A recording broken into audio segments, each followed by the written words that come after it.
Hey, we are live. We Hello and welcome. I'm Ronnke, your GM, and in the stream today we have Rigel Kent, Gigaman, Pendragon, Megaquai, and unfortunately Nosh is still absent. Today we are playing a dungeon fantasy campaign set in our homegrown world of Palavar. We're using the very awesome GURPS system by Steve Jackson Games, and our VTT of choice is Fantasy Grounds. You can find this and past sessions on YouTube and as audio-only podcast. Links are in the video description. If you enjoy our content, please like this video and subscribe to our Twitch and YouTube channels. All right, let's begin with character business. Megaquai, do we have any character business for Danjo? Nope, still saving up. Okay, Pendragon, do we have any character business for Araraborea? Yep. I'm using 1 point to buy dual weapon attack bow, and I'm adding another point in night vision for night vision 3. All right. You locked down yet? No. Nope, one more. He'll be locked down after this one. Yep. Yep, that's all good. Rigel Kent, do we have any character business for Gareth? Not at this time, no. And Gigaman, do we have any character business for Kivin? Yes, I am currently leaning toward going for the swashbuckler knight multi-class lens out of DF Denizen's swashbucklers.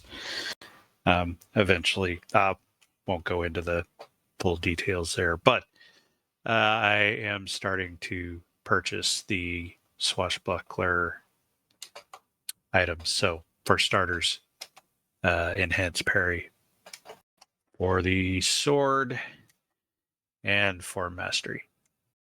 Cool. All good. All right, with that business out of the way, let's do the recap for last session. This one's a little bit longer than previous, but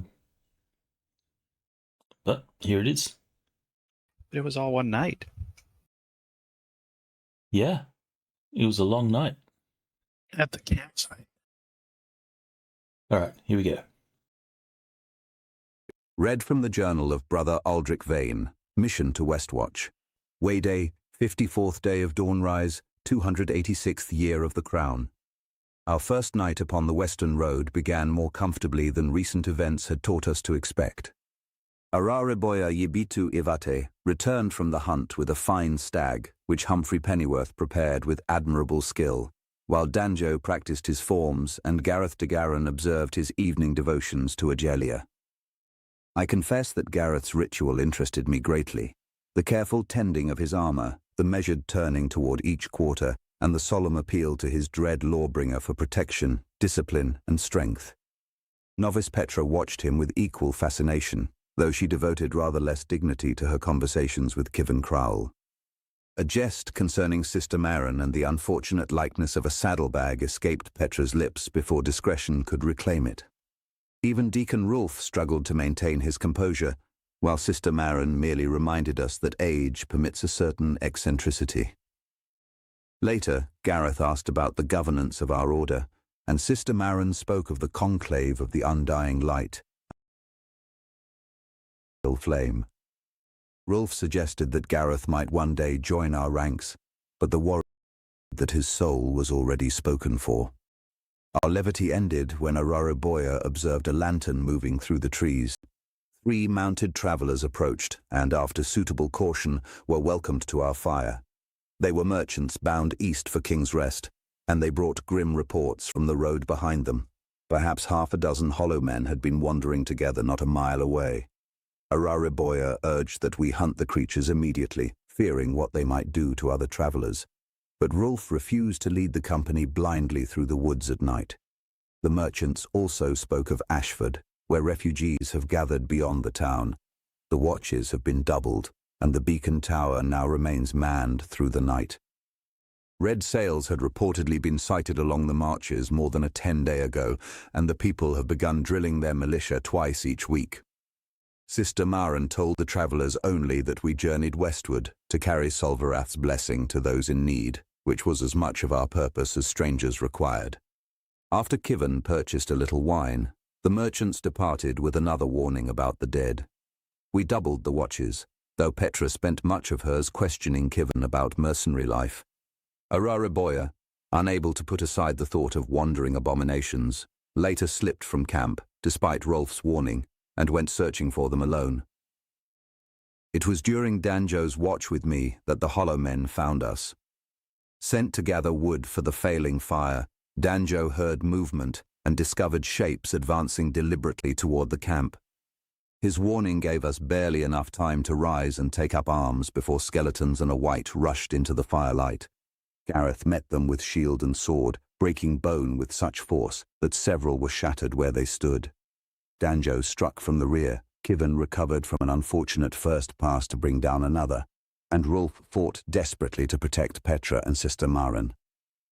The dead appeared intent upon reaching Maren rather than merely attacking whoever stood nearest. When she struck her staff against the earth, the camp blazed with a light like day.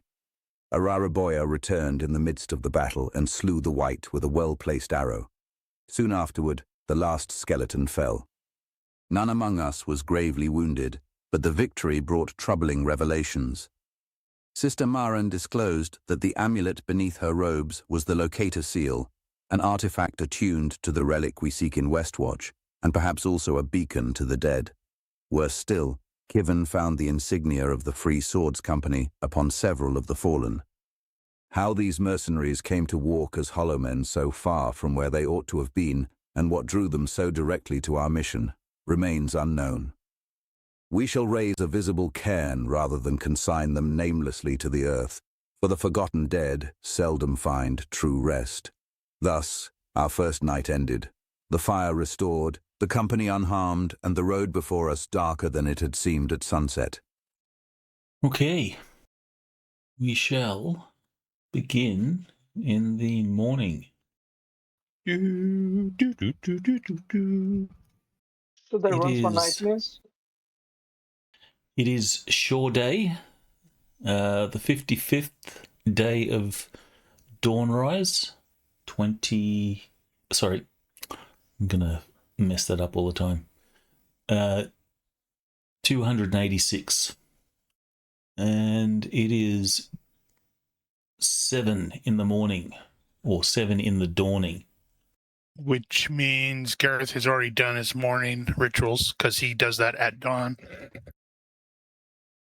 Does he have a particular morning ritual that's different from his evening one? Just the words. Otherwise, he basically greets the sun, same way. We're reciting those words each time. Well, if the words are different, then Yeah, I stole it from Tolkien. so then, by all means, give us the Right. words that you say. So when he greets the sun, he does the ritual, which is, "Here do I swear fealty and service to thee, dread lawbringer, and to thine precepts, to yield and to hold fast as needed, to stand as thine shield for the righteous, the meek and dispossessed, to come and to go, in need or in plenty, in peace or in war, in living or dying, from foes in the east, and, until thou dost release me, or death take me, or the world end. So say I, Gareth, son of Geralt." And then, he would he'd turn around, face a different direction and do it again, east, north, west, south. Again, your ritual has intrigued some of the people that you travel with, particularly Aldrich. His scholarly interest has him taking some notes. Everybody's so loud. I'm going to go over to the wood line and make my sacrifice to the gods. And I had forgotten that my shield was slightly damaged, and then yeah. I have the last watch. Could I have spent that basically doing repairs? Probably not without waking people up. Okay. But given that the night was not a peaceful one, I think Arari Boya, you are actually suffering -1 fatigue due to lack of sleep. Okay. The rest of you, because you went off after your watch, gallivanting around looking for dead people. So you didn't sleep immediately after that, so you're going to be fatigued. You're going to have 1 fatigue, so not 2. Everyone else has had the opportunity to recover fatigue unless you have something like nightmares or effects Yeah. like that. Do I still roll for nightmares? You do, because the potential for lack of sleep goes up to -2 points. Okay. Not great. Oh no, succeeded. Yay. Yeah, you don't want to succeed on that. No, So, you given- do want to succeed. Remember, that's 12 or less. Doesn't Is that trigger. the other way? I'm fairly certain that's the way it is. No, I think it's a good thing to succeed, if I recall correctly. Did we get you to make a fright check when you encountered the Hollow Men? Me? No. Note that it says make a self-control. If you fail, you suffered Right. the nightmares. Given the nature of your nightmares and the what occurred last night, there was probably grounds for some penalties there. Well, Boy's had You just- experience with the undead, though. He might not be so bothered. Well, that's GM why just wants to screw you over. We see how it is. that's why I was asking if he made the fright check. But No, doesn't I matter. haven't. You did manage to get some sleep, so your fatigue will be 1. Everyone else has managed to recover all their fatigue. Rolf will get a health roll to see if he heals some. I think we had determined that this is at -2. So it's -2 for light duty, -4 for more heavy work. Yeah, in that In case, this it probably case- would have needed to be a -4 because he was fighting. Well, there's a bit of that too. Yeah. Did we write that down somewhere? Probably not. Well, he wasn't really fighting, but because he didn't actually get to hit anything. Well, it was adrenaline. There was combat. In any case, I'll just give him the -2, so he will recover one hit point. His arm will still be crippled. Right. He was at lasting but not permanent. Correct. So through the night, it's up to you guys whether you slept well or not. Whether the encounter, kept you up, thinking about stuff. That's entirely up to you guys how that affected you. But in this case, you can see that this morning Petra is quite sluggish. Obviously, she did not sleep well at all. So she is also going to minus fatigue. Actually, we will have spent quite a bit of time piling up rocks for these for the fallen. Oh, yeah. Well, I imagine you would have waited till the dawn to do that. Well, we could have, in which case we're about to get started. So Humphrey will have some food cooking. He is using what's left. He's managed to salvage from the deer that Araraboya brought in the previous day, and he's also going through the process of salting some of that meat so that it'll keep for a little bit longer. Yeah, I was going to say, there's no way we're going to eat that whole thing. No. Yeah, it is. We're going to take the rest of it with us. Yeah, well, then We can make jerky. then it's going to start smelling. So Humphrey is at least salting some good cuts that he will take with. The morning, given that the night was not a good one, you're going to set out later in the day than earlier.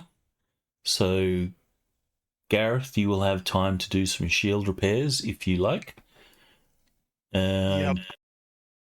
And others will have time to do stuff if you want to. Well, you've got to build the can. Danjo will have started when he having breakfast first thing in the morning. He closes his eyes, claps his hands, and gets a bit of the food that he's been given for breakfast and throws it in the fire. But he doesn't explain what he's doing. Humphrey will look at that and he will say, What's wrong with my breakfast? You don't like it? It's not that. I'm giving offering to the kami that protected us overnight. The who, what now? Well, that's kind of exactly what Aldrich says. Kami? What's kami? I've not heard of that before. The spirits and beings that inhabit the land around us. I see. Hold that thought, and you'll see that he'll put down his plate of breakfast on the log beside him. He'll rush off to his tent, and he comes back with his book that he's been scribbling in the whole time. He'll sit down and he'll begin to ask more questions about your kami and how this works and why it is that you believe this and all that sort of stuff. Feel free to let us know. Otherwise, he will just basically document what you're saying. Yeah, well, he isn't 100% deep into the faith, but as it is, every Asian person knows their basic religion, don't they? Especially Japanese. Well, you're not Japanese. You'll actually have to come up with a name for your peoples. Well, basically like Shintoism, the faith is, but it's viewed through a Westerner's eyes, isn't it? No, I mean, your people will have a name. Like, you're not Japanese, you are something. Yeah, I'll have to think of that. Give that some He hadn't thought. thought of that yet. So, yeah, That's your job. He will document everything. And, yeah, he asks all sorts of questions, obviously some that you probably don't even have answers for. All right, is that... why animal handling? Because I clicked on the wrong one. The result's the same, though. The armory melee is still 10. I think every roll lets you heal a margin of success. It's 1 times the margin of success, yeah. So now my shield's only down 1 hit point. Okay, well, you probably have a little extra time if you want to take that to brand new because, people are still doing stuff. It's going to take you a while to gather the rocks to to build your little Well, I'm going to shrine. be helping gathering the rocks and doing all that as well. All right. Well, then you leave your shield at not quite finished, Yeah. and then you will gather the corpses, place them in your shrine. Sister Marin and the members of the Pale Flame will take a knee. You see that Aldrich Gareth does as well. Aldrich has taken a candle, a small candle from the wagon, and he's placed it on the shrine. It is lit, and a prayer is said. With these not quite last rites, because they are unnamed. The rest of the time is spent getting the camp ready. Is there anything that Arari Boya,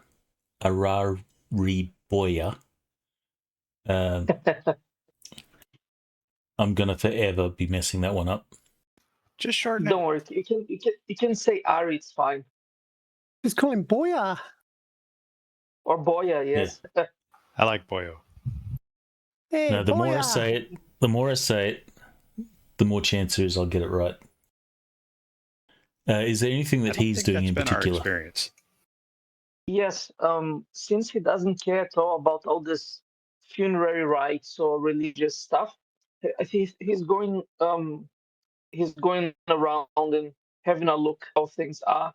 The path you're going to go just a little bit ahead to see if there are any other hollow men or anything that should be. It's important that we anticipate. Okay. Let's get you to roll on this table. There's a table. Roll on that one. Universe. Okie dokie. Not interesting.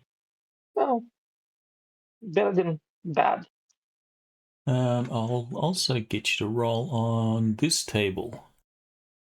Oh, who has weather sense? Does anyone have weather sense? I have naturalist, which kind of covers a little bit of that, if I'm not mistaken. Weather sense might actually have a default then. Does it not? It is... No, it only IQ has -5. IQ -5. So, Ari, you can give me an IQ -5 roll. Well, I guess I'll buy weather sense next session. Because I want you to roll on that table for me, please. Who's the smart guy in the current group? What did I just do? No, I rolled at -5. I don't know. Funny. So that would have been 10. Yep. So 10 is passable. There's no effect on your travel speed or any skill rolls. And I failed my IQ roll. From what you can tell, the weather looks like it's going to be good or favourable for travel. But Ronnke, quick question. Wouldn't I be able to use naturalist to assess that? It's a bit of a catch-all skill. Look up naturalist in the abilities. Feel free to paste the description. Cool. We can see if it is. Otherwise, we'll use that roll. You don't know for certain, but at least the weather looks good at the moment. Mhm. It's kind of vaguely applicable, which makes me wonder why that wasn't included as a default. Okay. So you rolled 12. Would that have made any difference? No, I suck. I suck at naturalist. Doesn't matter. All right. So Yeah, I would think the way to do that would be to allow that to default from either IQ or naturalist at the same -5. yeah, that's fine. That will work. In either case, for the moment, the weather looks fine. You don't know if it's going to hold out that way. Okie dokie. If there is nothing else, then the camp is packed up. The last thing that sort of happens before the camp is packed up, you'll see that Petra will be applying fresh bandaging to Rolf's arm, which you see that he grumbles every now and then, saying, I'm all right. It's just a flesh wound. And then, Petra's there saying, hold still. I have one job here. Well, not one job, but I have a job here and I'm going to do it. While everybody is focused on packing up, Kevin is going to go by the cairn and pour out a little bit of ale and say, "Rest easy, lads. Your fight is over." Does Kivin believe that Mordoveth claims all souls that were lost in due to violence? I think the way Kevin would answer the question would be to say, "All the gods can sod off." Okay, so Kevin, you will do your thing. And then the camp. Okay, what's this? All right. And you will start on the road. Rolf will say, Ari, same as yesterday. Stay ahead no more than 50 yards and always keep in sight. Given what happened last night, let's pay extra attention, shall we? I just agree with my head and I go. The I think of the image. Did I not have the image? Of course you had the image. Don't be silly. I must have removed it from my list. You continue on the road to Stillwater. If people have hiking, you can make a health-based hiking roll. Otherwise, I'll get everyone to make a health roll. Hiking is health-based. Right. Okay. Then just make straight hiking.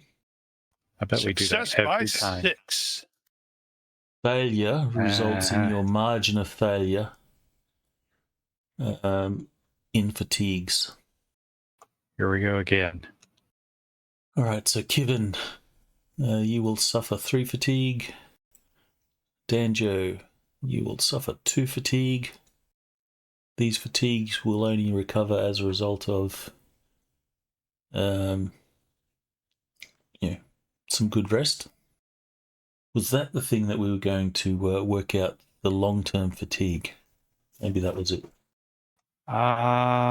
Possibly. I know I did actually look into that, and while it was expanded upon a little bit and clarified in after the end, I don't think there wasn't a journey fatigue points thing. So all I've seen is hunger, thirst, sleep, the specifics. Okay. By the end of the day, you have not quite made it to Stillwater. Ari, I think it's been you. You can make a survival roll to find a decent campsite? Yeah, it defaults to -3, I think, because I have woodlands only. How far out are we? You imagine that it's only like a few hours before you get to Stillwater. A navigation roll would, if you have navigation, navigation roll would probably help you.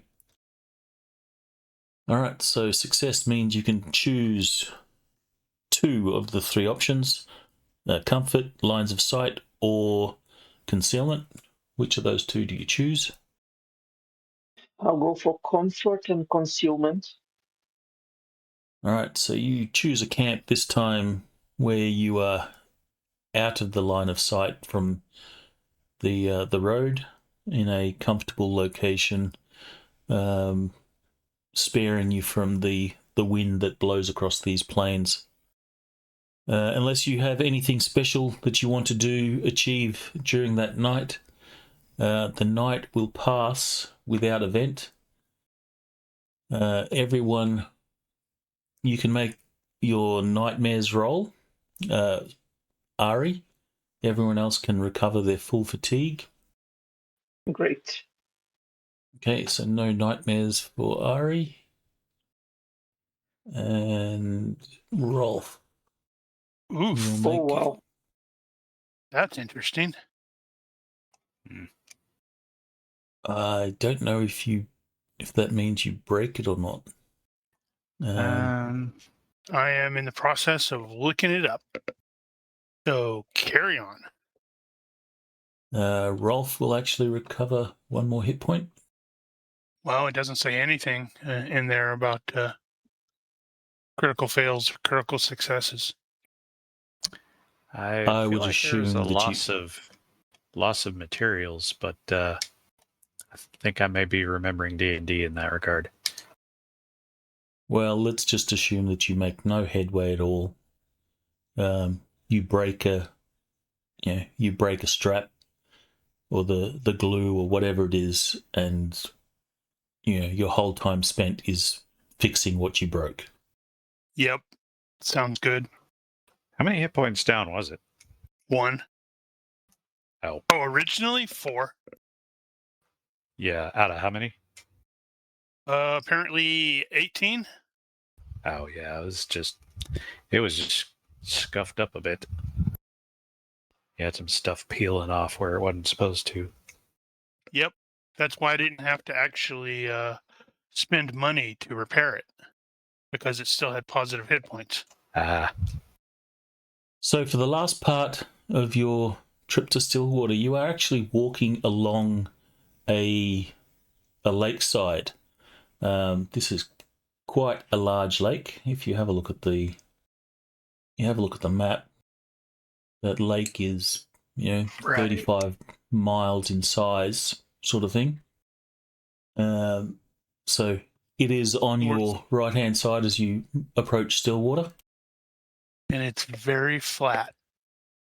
It's very calm. It's still almost. Indeed.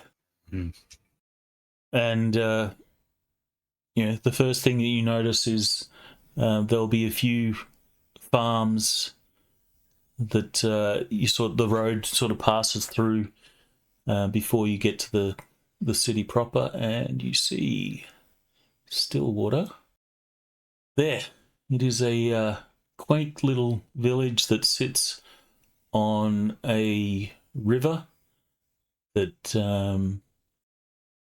opens out into this lake. Perfect place for a bath. I don't know if I call that perfect. Any place is a good place for a bath. I do not disagree with that.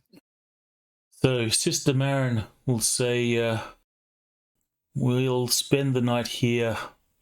We'll find a place in the inn. Spend the night here. Recover. Gather some more supplies before we take the next leg of the road west, which will be the longest part of our journey. So make the best of your time here in Stillwater. It'll be the last civilized place we see for a number of days. The best of our time. Some of us are still dead broke. I guess all of us know. Mm-hmm. Didn't somebody have double digits? Yeah, I think that was Danjo. No, I happen to have 60 monies. Okay, Hang on one it's second, not I've just Danjo. got to take a phone call. Talk amongst yourselves. Lame. I think I'm Well. going to buy, if I have the money, a arrow making kit or something. What does that require, I wonder? Out of I've seen the low tech. I think I won't be able to afford it, but I'll have a look now. oh, carving up the shafts shouldn't be too bad, and if you've got the arrowheads already, all you have to do is, well, you need glue and the feathers for the fletchings. So there's definitely a material cost involved. Yeah, this is one of those cases where I generally end up referring to Low-Tech Companion 3 with all the crafting stuff in there. Same for repairing the shield, which I seem to recall we had to do in Banestorm at least once or twice. No, I Right, just sorry went about to that. the basic book. I just went to the basic book for the repairs. Yeah, I think the issue was trying to figure out how much it would actually cost. Yeah, but I don't I know. think in That was a that long time case it ago. was building something from scratch. I think. No, in my case before, I know that it was a shield and trying to repair a shield. I just don't remember. I don't remember what the problem was that we were attempting to solve there. It was only over a decade ago, I'm sure. Anywho. All right, so you will settle in the inn. It will be a common room that you will share. So everyone's going to be in the same spot. You can leave your gear or do whatever. Is there anything in particular that you guys want to do while in town? Have a bath. Actually, that's a interesting question. Is that service available at this inn? The inn does have a bath.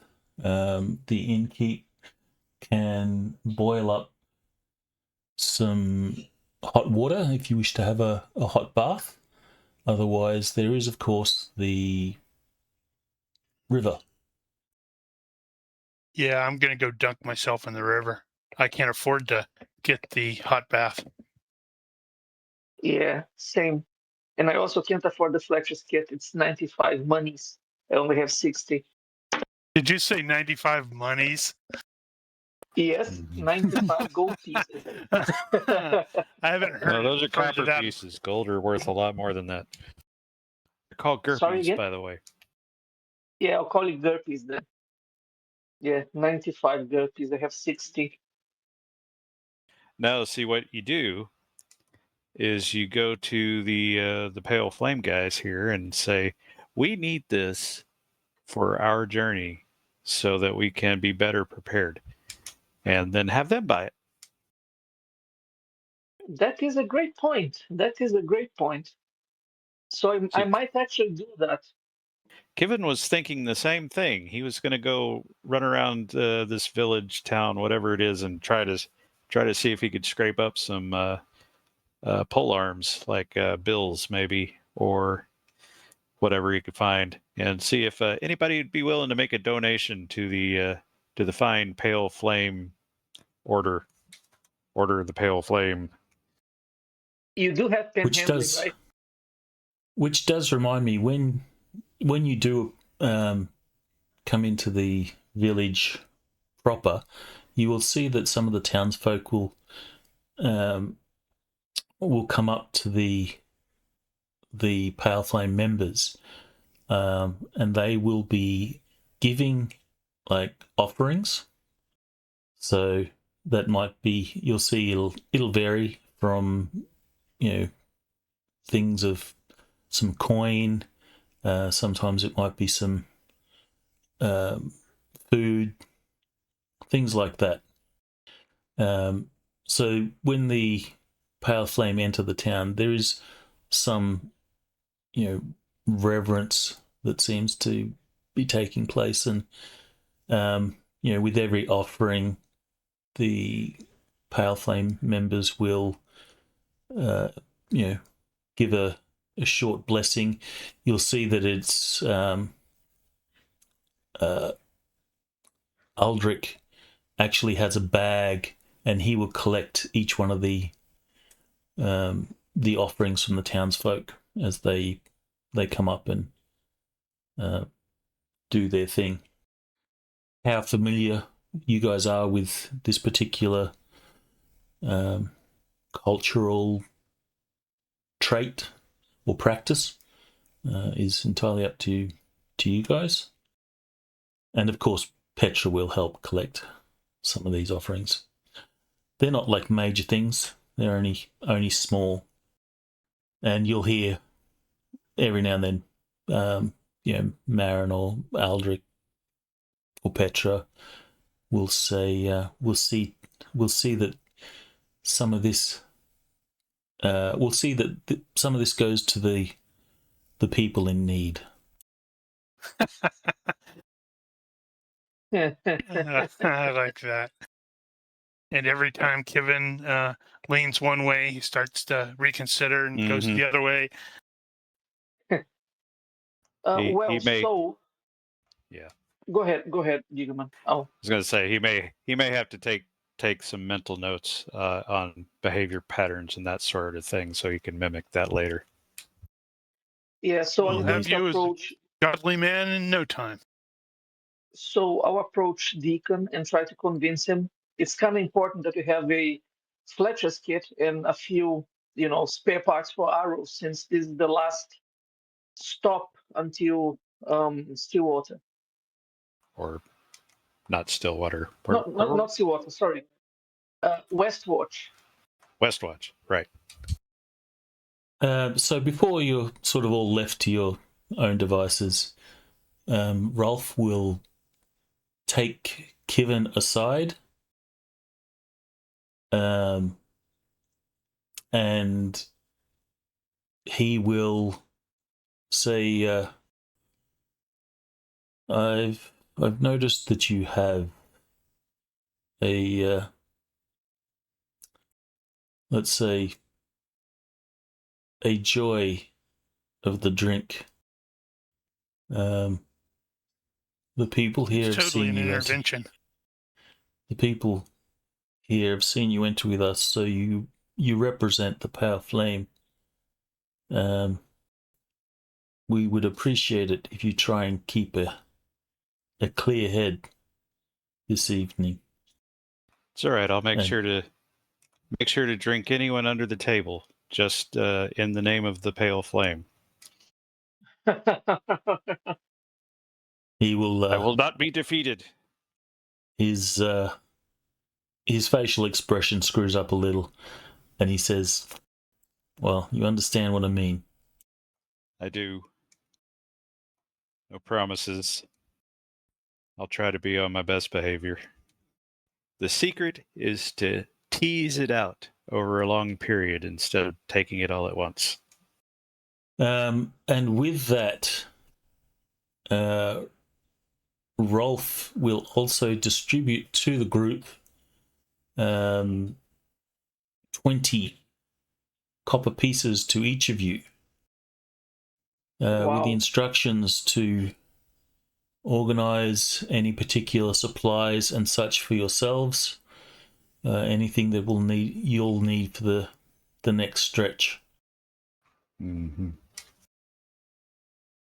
Can I make my point about the Fletcher's kit and some spare parts, some spare arrow parts? This is not enough to buy the Fletcher's kit. Well, you It get a would be cheap very useful. Yeah, I can get a second-hand one maybe. Mm-hmm. Actually, there was a thing for that in Dungeon Fantasy 1 about getting stuff secondhand. If you need fletching, go catch some birds. That's not so hard. Use their feathers. Although I think I've got arrows 4. made out of pigeon feathers are probably not super well regarded. There should be ducks or something around here. Geese. Yes, there will be. Geese. Hopefully this works. I'm not sure if I've done this before. Did it work? Yes. Oh yes, it did. Well, I had already added it, so now I have to remove that. Oh, Yeah. but you So did use I. CP instead of copper, so yeah, we have to get to use the same terminology on that so that it distributes it properly. So if you're using CP, we'll we be should using use CP. we will be using copper farthings, silver pennies, and gold coin, I think is the term in DF. Right. Gold chunks.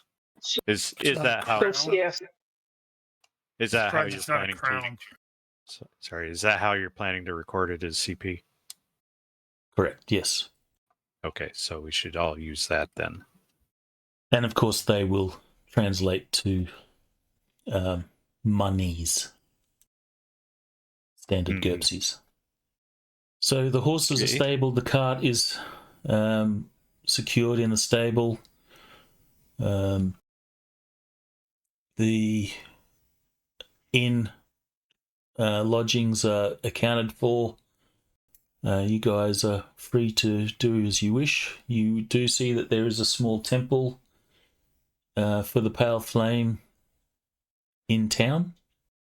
You would have also noticed that there is a shrine just across the bridge out of town to Bren.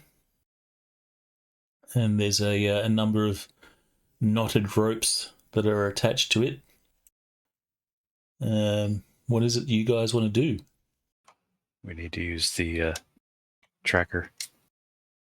Sorry, I was in the process of typing. I'm gonna go looking to buy some stuff. I guess that's really the question. Is anybody hanging out together or are we splitting up? It's a good question. I don't know. go ahead, Roger. No, I was just saying it's a good question. I don't know. Well, if you're going to buy stuff, I think I might hang out with you. Yeah, I'm clearly not going to be able to buy a lot, but Neither will I, probably. Well, Kevin is going Actually- to do as I mentioned earlier. He's going to go around town looking for something that'll serve as a serviceable polearm or 3. So just because Kivin is it, Kivin, you will, as you're sort of, about to head off down the street, you'll feel a sort of tug on your coat or whatever from behind. You'll turn around and you will catch where else? Catch a ball. Catch a fly. Yeah. I'm never going to get used to the non-radial menu for sharing stuff. It is really weird. It should be easier, but it's not. Yeah, the radial Yeah, menu anyway. just seemed really fast. But anyway, you will see that Petra is holding a large bag, which you recognize as the bag that was for offerings and such. She says, Kivin, if you're not doing anything, would you be able to help me take these to the temple? Oh, sure, love. We might want to make a stop first, though. She will nod, says, "Well, I've only been asked to deliver these to the temple. Rolf and Sister Marin have nothing else for me to do today." And she'll say, where is it you're going? I'm looking for weapons. Something that I'm hoping you'll be able to learn. And drink. She Not hands you necessarily in that order. She hands you the bag, fully expecting you to carry it. And then she sort of puts a hand on the sword. She says, "Is this not enough? You've been teaching me this." Aye, but I find polearms are excellent for fighting things you don't want to get close to. She chuckles a little and she says, "Well, that will make Rolf happy." Indeed. So she starts walking ahead of you, stops and turns around. So where do we have to go? Let's start that way. He's basically just gonna wander around town looking for stuff. You're totally gonna run into Gareth buying a quarterstaff from some dude. Quite possibly.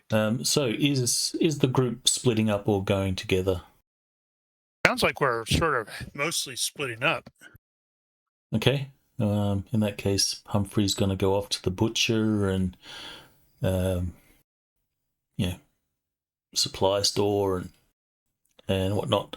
I will get everyone to pre-make a observation or perception roll into the box, please. For this, Kevin, you can make this as a +2. How intriguing. Yep, that's everyone. Okay.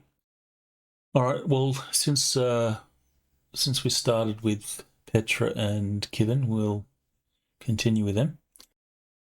You will wander the town. You'll ask around, and you will be informed that there is a blacksmith that has a store of weapons.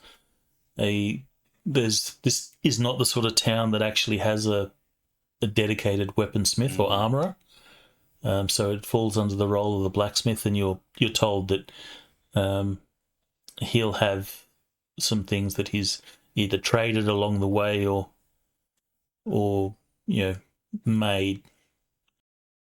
So Right. you'll be directed to that place, and before you'll smell it before you get there. The the smell of burning coal and iron. And then you'll hear the sound of the tink, tink, tink, and you'll approach an open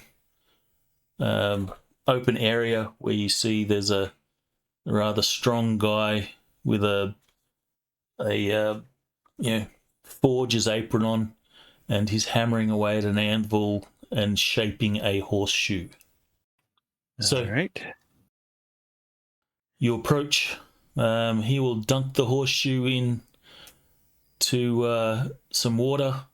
He'll see you approach, and he doesn't stop. He walks over to a horse. He'll sort of lift the leg, and he'll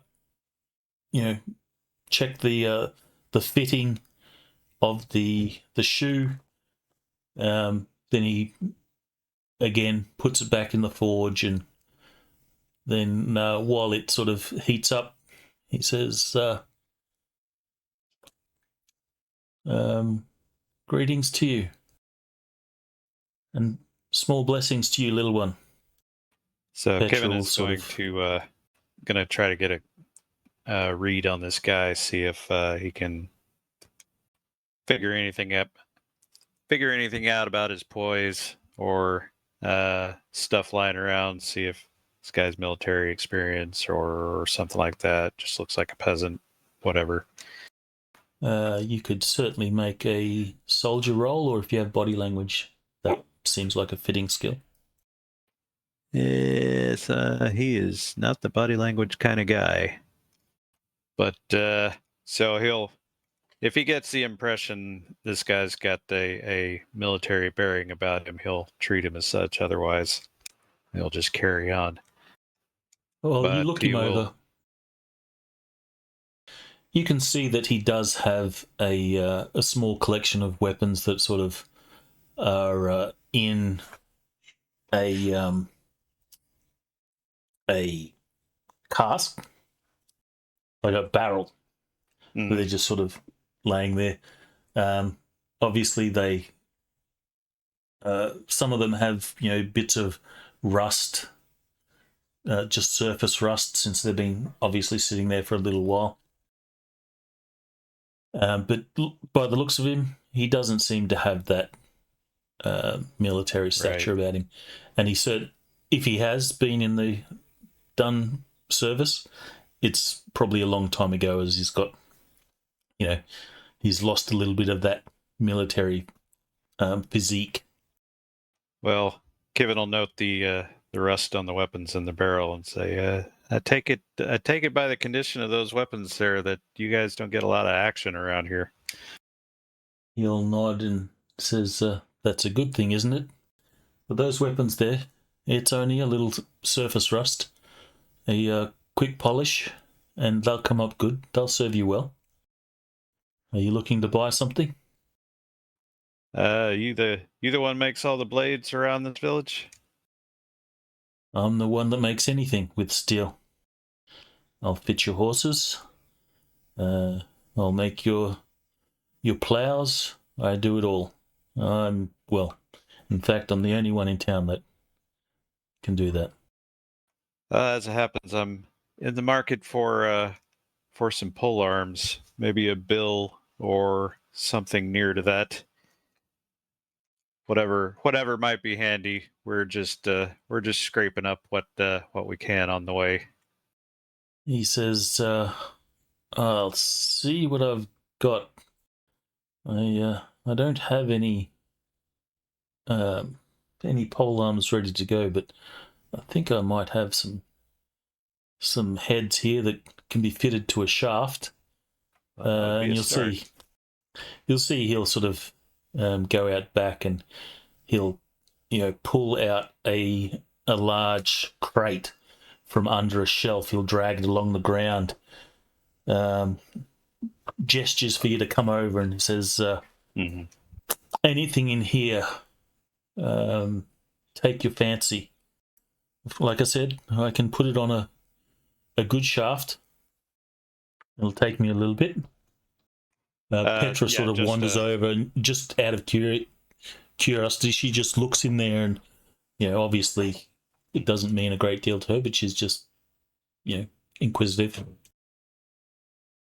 Well, actually, Kevin will turn to Petra and say, "Now, do you know what a bill is? That is technically just a farming implement that it tends to get taken to battle and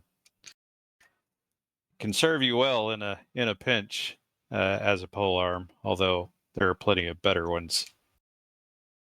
She says, she looks up to you and she says, "Is there a bill in that crate?" I think that probably is one. Then she smiles and she points. She says, "Yes, I know. That there is a bill." And she gives you like a cheeky smile. So yeah,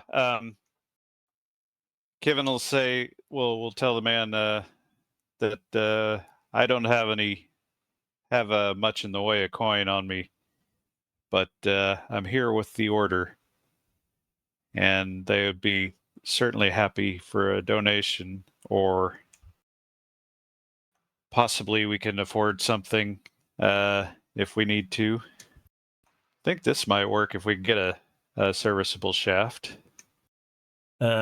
So he will dig into the crate and pull out the head of a bill, and it has sort of gathered a little bit of rust. So again, surface rust. Mm-hmm. Give me a reaction roll. Add any modifiers that might be present. You can add the fact that Petra is here as a +1 All right. reputation by association. So most of this is not going to apply, but that will. So we got 1 for Petra, -1 for his odious personal habits. And I think what he will attempt to use here, since he is trying to get a donation out of this, is use panhandling. Has that ever been rolled in this game? I don't think it has, and now it hasn't, or now it has. Yeah, unfortunately, I don't have luck, so I can't really fix that. So a failed panhandling becomes a bad reaction or poor? It's an influence roll here, so just doesn't necessarily mean he's pissed off. It just means it didn't work. Although we can be more specific. Da, da, da, da, da, da. On a fail, you receive nothing. Crit fail, you are assaulted or have a run-in with the law. Of course, now that is specific to the actual begging for money. This is kind of, sort of. Okay. Anyway. Then For the record, a cheap bill is 50, I think. he says, let me do a reaction roll for Petra. Actually, I'll get you to roll on your reaction thing. Oh, well. Wait a sec. Does your table universal reaction have a standard reaction? No, I don't have that. That would seem redundant. Right. Okay. This is supposed to go the other way. He says, I would love to offer the Pale Flame an offering, but unfortunately, times are a little tough. I'll have to ask at least 50 farthings for this one. I'll fit it with a good, strong shaft, and I'll clean it up. I'll get rid of that rust and give it a coat of oil and season it. It'll serve you well, but it'll be 50 farthings for the service. All right, well, let me see what we can scrape up, and if we don't make it, then you've at least just lost a little bit of time. And have a good bill. He then puts the head back into the crate, slides it under the shelf, and says, well, see what you can do. Happy to be of service. So, and then he'll walk off. I guess we'll head over to whatever it is that Petra's got to do before he goes to start looking for drink. But as we're walking away, he'll say, "So, how much is in there?" Or I guess he's got the bag. He's got the bag. How jingly is it? Is Kivin going to ask straight up Petra, or is he going to try and work that out himself? I don't think he has any particular skills in that regard. He'll just say, "Hey, how much you think is in here?" He'll shrug and say, I don't know. I know Sister Marin kept some for the mission, but there is some coin in there. She says, "You're not thinking of using it?" Of course I'm thinking of using it. The question is, will I? She says, you can't. These are offerings from the people to the temple. And that's why it's a question and not a certainty. She says, I'll not allow it. Noted. But seriously, how much you think is in there? She will just sort of give you a disapproving look and not answer and start walking. Fair enough. Okay, you will get to the temple, and it is just a small affair. It's a little more than a sort of a room that is attached to what would be the living quarters of, or the house of, the priest here. It is a one-story affair, and there's a bell that's at ground level. It's on a little frame. A bell that sort of is at the entrance. Petra runs up to the bell, gives it one little ring, and then opens the doors and enters in, and you will be met by this guy. He has a picture. He's important. He looks like he's half undead. I was gonna he's say he just looks old. tired. Or a mummy.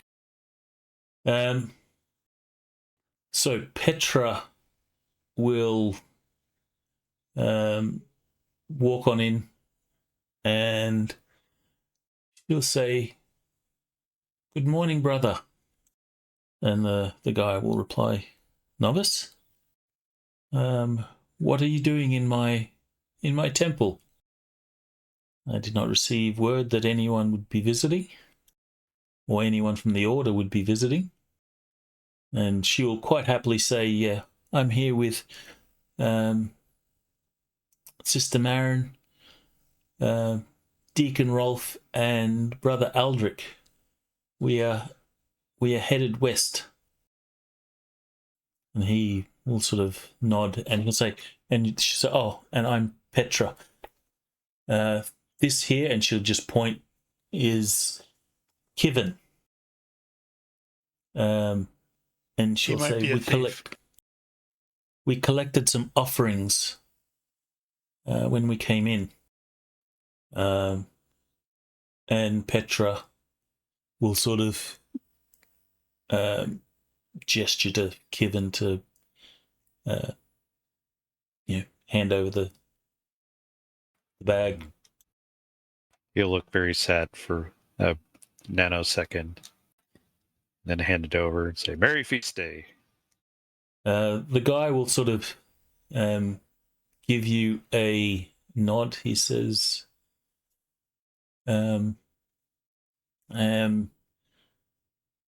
"Edwin, welcome to my temple, and thank you. Solvreth blesses you for these offerings." He'll take the bag and have a look in, and then he'll sort of take it and seat it on one of the pews, the benches in the pews. He says, "Novice, by any chance, would your company have some fresh candles? We are almost out here. We haven't had anyone come through for some time. I've sent away a request for more candles, but they as of yet have not arrived." She says, Oh, we have lots of candles. I can go and ask Rolf if we can spare some." And he'll reply, Thank you, little one." And he'll then look to Kivin, and he says, "What of yourself? You don't look like you're part of the order." No, I am not. Just the hired help. He'll give you a questioning look. "Hired help." He then sort of looks down at your sword and, "What sort of help do the Pale Flame need from one such as yourself?" Armed escort? In case we get attacked by hollow men? like we did the other night? He will say, Or bandits? he said you were attacked by Hollowmen. Yeah, just came out of nowhere. Jumped to set our camp. That's unusual. I've heard stories of Hollowmen wandering the west, but none here. Where did you come from? We were coming from King's Rest and not halfway here when that occurred. Kind of wondered if anyone here in the village hadn't seen him passing through. Well, I'm sure if they had, I would have heard of it, but I've not heard any stories of Hollowmen at Stillwater. Yep. People come from west and talk of Hollowmen there, but not here. Perhaps a coincidence. Pay it no mind. He will say, would you care to join me in prayer? I'll ask Solverath to look over you. I will not, but I will go pour one out for the gods at the nearest place that sells booze.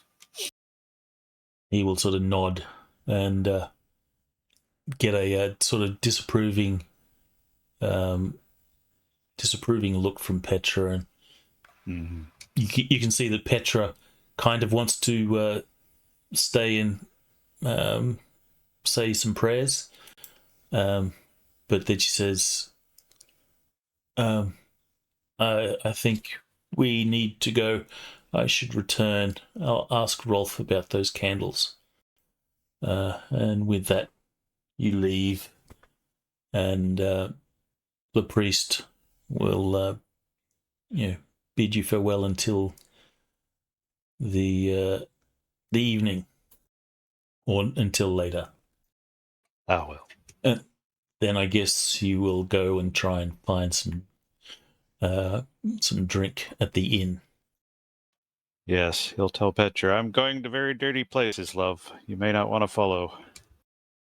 Well, she says, you should have stayed for prayer. How does he respond to that? Gonna have to think that through. But he'll have something snarky to say. And then she'll give him a disapproving look. Deception rolls. All right, so you will head back to the inn. As far as you know, the inn is the only place that is selling alcohol. There's probably some people that do have some home brew and such, but the inn is the only sort of ale house. Homebrew is just fine by me, but he'll take whatever he can get. I assume he'll escort Petra back to the inn to meet up with the rest anyway, so it's a good place to start. All right. Is there anyone else that wanted to do anything in particular? We'll handle you next. I was trying to find a Fletcher kit, but I think I changed my mind. I'm just going to buy the arrows with the money I have. Wonder if you can get fine arrows. Or what if I can afford fine arrows? See, how much do the arrows cost normally? It's two copper farthings per arrow. So $2 each. So it'd be $8 Yeah. for a fine arrow. Yeah, that's So we a could lot. get 2 and he would have 4 left over. Yeah, I think I'm Yes, going to buy for 10 2 fine regular. arrows. Yeah, I'll save them for the boss. All right, so give me an IQ roll. Ari. Or merchant, in this case. Yeah, I think both of us are going forth and doing that same. All right, so you two will be going together? Yep. Yep. Okay. I gotta get a quarterstaff. There is no need for another roll then. Ari, you will sort of ask around, and you'll find out that there's two places in town, or Ari and Gareth, there's two places in town you can visit. The blacksmith will have some arrowheads or arrows. There's also a trapper that lives in the village that will be able to service you with some arrows. He usually has a store of those. I'm inclined to go into the trapper, to be honest. I think I'll go to him. Okay. The village is not very big. The trapper lives at the edge of the village, alongside the stream. You will approach in the sort of late morning. You see there's a guy. There's a couple of kids that are sort of playing outside. They're sort of, kicking a small ball, giggling and laughing, while there's a guy that you imagine is the trapper, as he has a skin stretched out on a frame, and is in the process of tanning it. Well, that checks. I arrive and I ask him if he has bodkin arrows to sell and how much are they. I was gonna say, if he's out there tanning, you're gonna smell it long before you see it. Exactly. That's absolutely true. So when you approach, Gareth, I assume you're wearing your armor and like kit. Yeah, probably. So on your approach, you're noticed coming alongside the road. The little path follows the river to his house. The kids will sort of notice you first, and then they'll sort of call out to their what you assume is their father. He'll sort of turn around and watch your approach, and the kids sort of run up and sort of stand behind him. And he'll sort of walk over. You see the kids are maybe a little bit intimidated by your approach.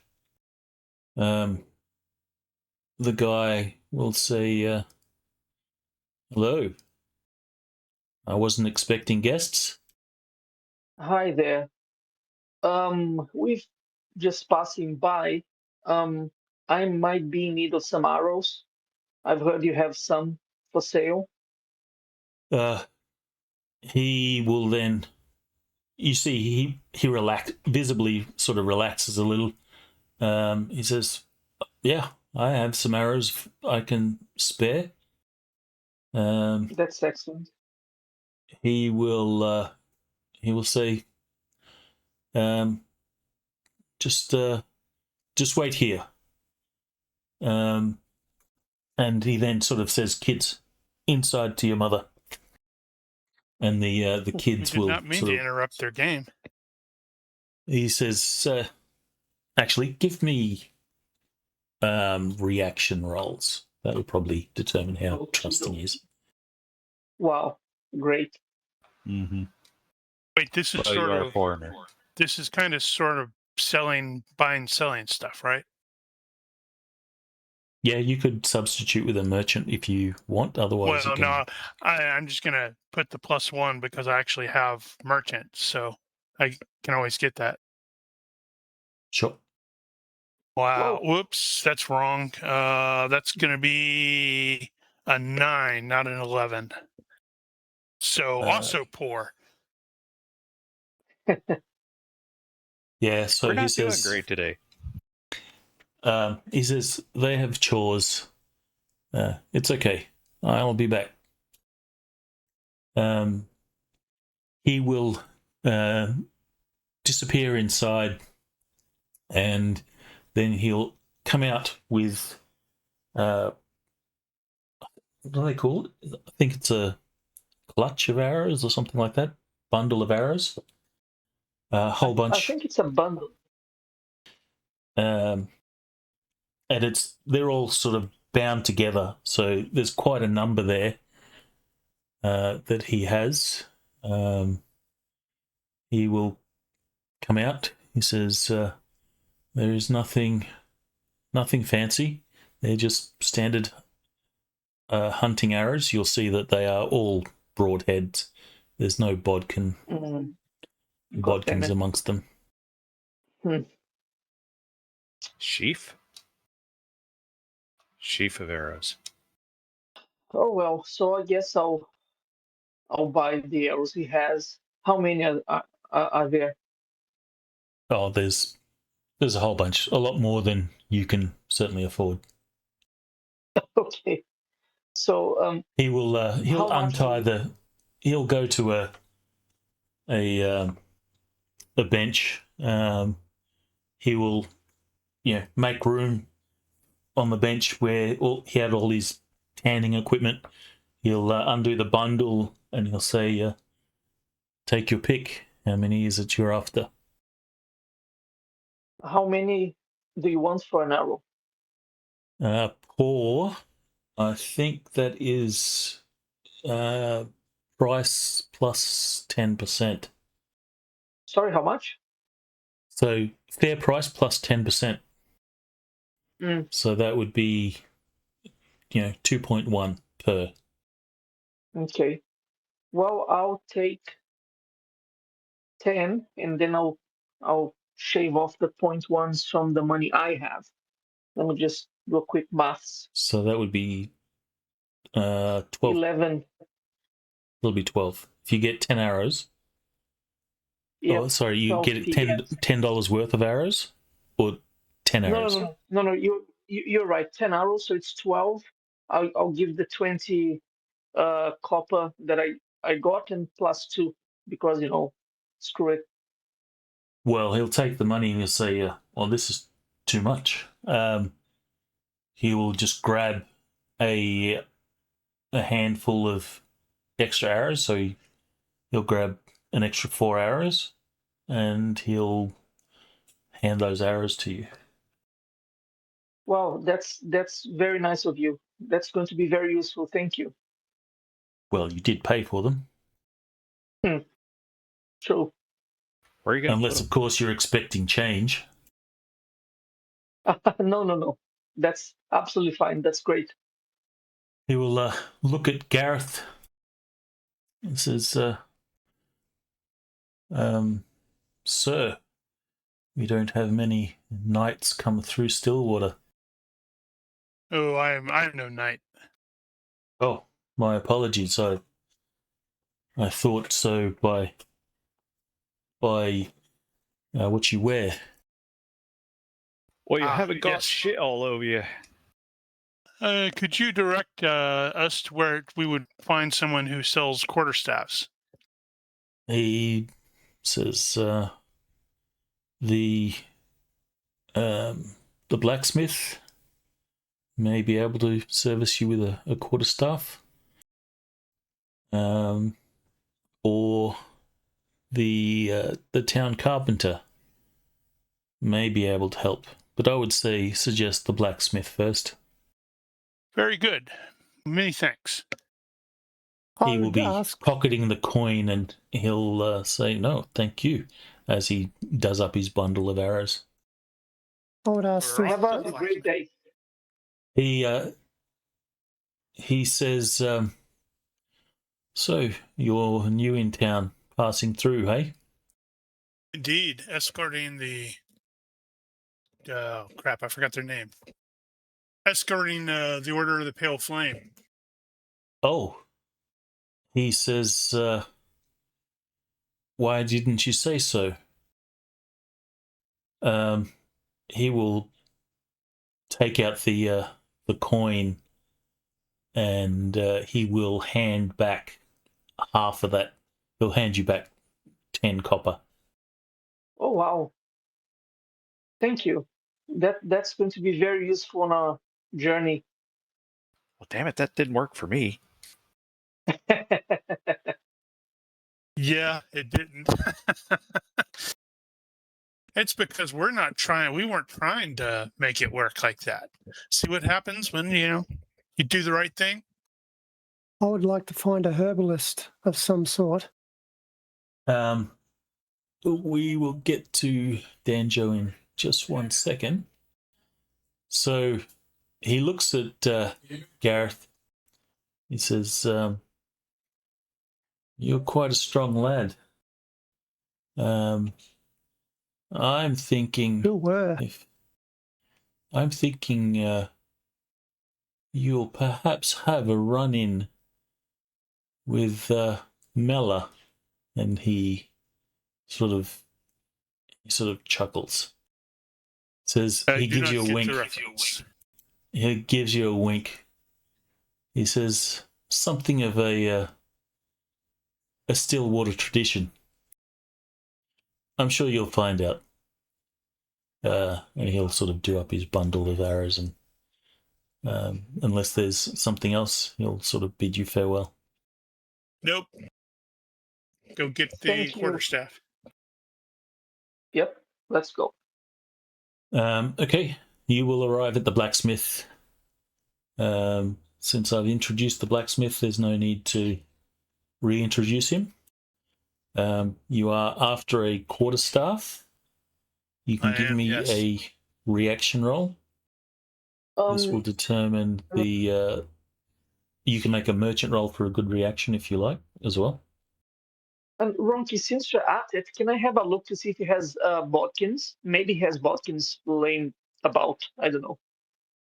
Well, you'll see that there's a basket that has a whole bunch of arrows that are, sticking in or sticking out of it. I'll Good reaction. have a look. So good reaction gives you fair price plus discount of 10%. Oh, sweet. So he will tell you, he will say, seems a busy day. A whole bunch of new faces today. And he will point out that he does have some shafts that he could fashion into a proper quarterstaff. And he also will... Do you guys hear a bird in the background? I do. Mm-hmm. Yes, but that's fine. Damn it. Yeah, it's part of the part of Stillwater. There's a bird flying around. Yep. I can fashion that into a staff. He will give you the price, so whatever the fair price less 10% discount is. 9. And he will have some bodkins, though he tells you not many. It's not something that there's a great deal of call for in town. How many does he have? Roll, say 3d6. That's a good number. There's a nice round number of 10. Yep. So I'll get them as well. Okay, so that will be 8 copper pieces for 10. I think it's 18, no? Because it should Sorry. be each. Yes. Okay, I'll do that. Awesome. Now I just have to figure out how to use this stupid thing. So you're interested in the staff? I am, yes. I will definitely give him the money. All right. You have the money for a staff? I do. Okay, he says, well, if you just hold a moment, I shall give it a leather binding, and you'll see that he'll sort of weigh the staff. You'll find its sort of center, and he grabs some leather, slaps a little bit of glue, and then will bind a sort of leather hand grip at the middle of the staff. stitch it up. It takes him, maybe 15 minutes, half an hour while you wait. He says, give it some time for the glue to dry, or the glue to cure. It will be a serviceable weapon by the morrow. Excellent. Many thanks. He also give it a dose of oil that he sort of rubs into it. He'll take your coin. Outstanding. Well, I got my stick. Okay, Danjo, you're going to look for a herbalist. Indeed. Herbalist is not something that would be in every town. Let's get you to roll on this table. Roll on that table there. Some uncommon items may be advised. Yeah, I think All right, that's so- the wrong table for that. I want some sort of herbs that I can make into like a soporific to put people to sleep. Of course, when I'm asking for these things, I'm asking in a way that hints that I'm using it for first aid. Right. So you mean... Classified under sneaky ninja shit. All right, so you're Indeed. looking for something. The intent is to, drug someone to sleep. Or Are you looking? make their, Are you looking for something fast acting, like blow it in their face and they go and fall asleep, or you drug them and basically roofie them to sleep?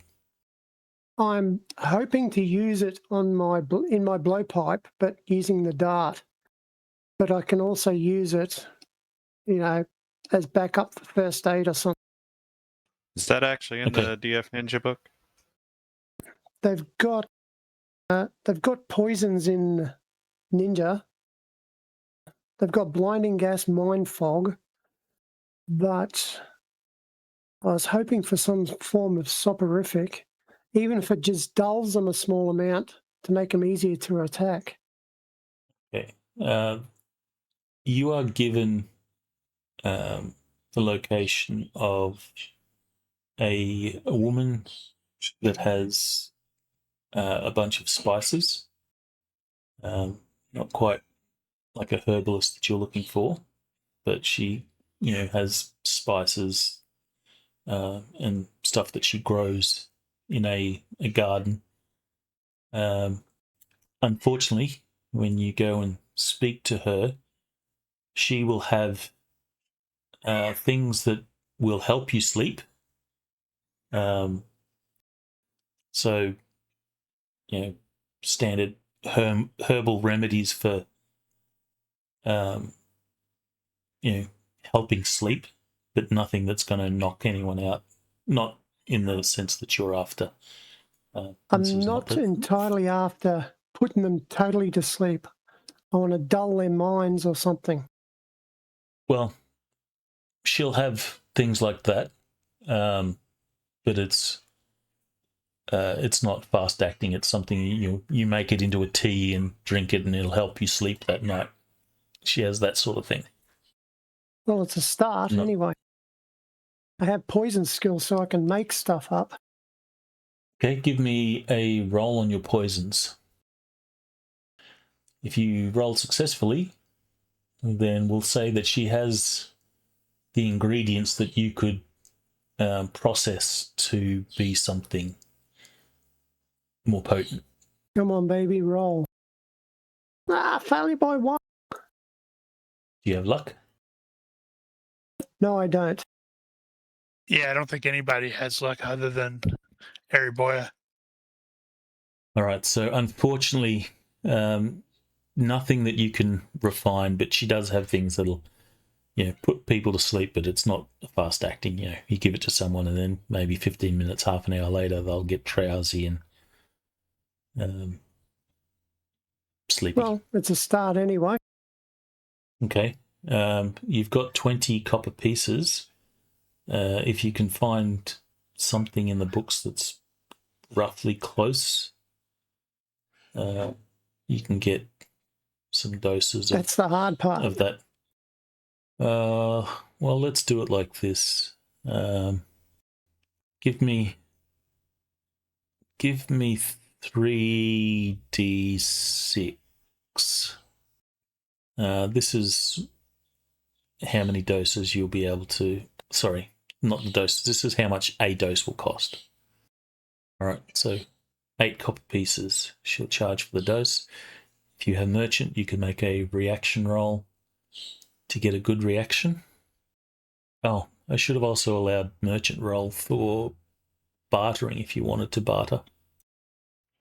I have Those no of you that- merchant skill. All right, so give me a straight up reaction roll. Am I literally the only PC that has merchant? Well, We should always hang with you then in towns. I'm not a great merchant. I've only got it at 10. Just well, like you in have All Glorious right, so- points in it. Just like in Glorious Bastards, that makes you the best merchant in the group. Buongiorno. Okay, so she has doses for 8 copper pieces, plus 10%.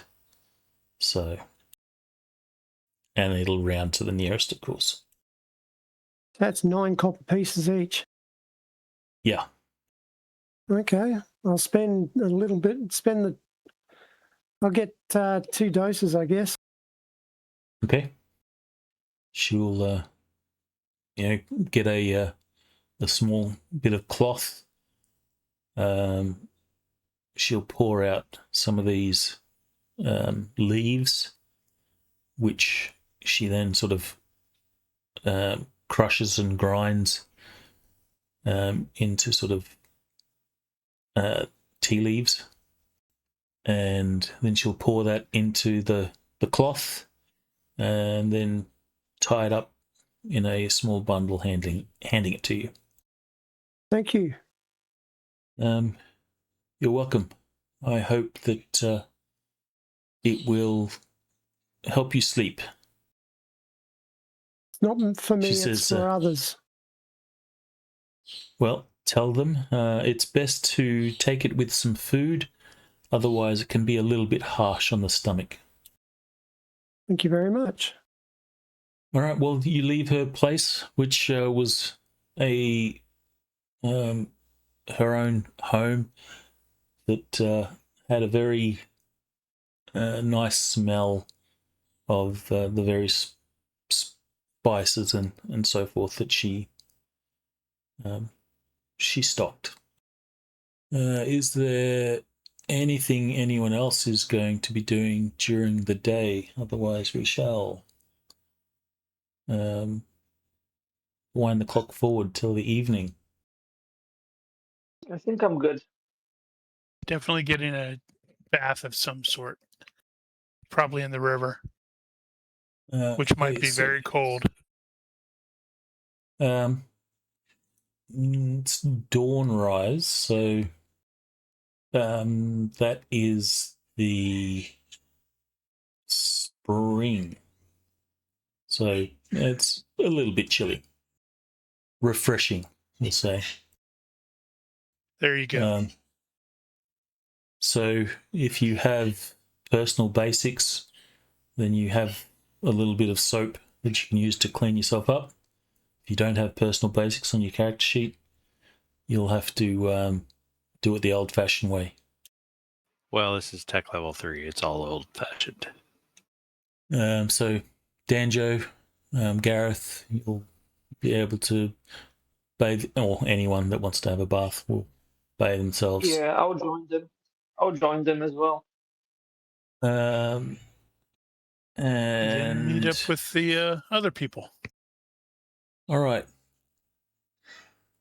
On your way back from your baths, you have, your clothes with you. You're probably drip drying a little bit. Kevin, you'll notice it first, but one of the buildings in this place, which seems to be like a warehouse or storehouse. It has a sign. Kevin, I assume you're literate. Mm-hmm. You will notice a sign that says Veteran Mercantile. The place is... Sorry for the dog. It's ambient. There's a dog in Stillwater barking. In the street, of course. Yep. So you'll notice Veteran Mercantile, the warehouse is locked up. It doesn't seem like it's been used for a little while.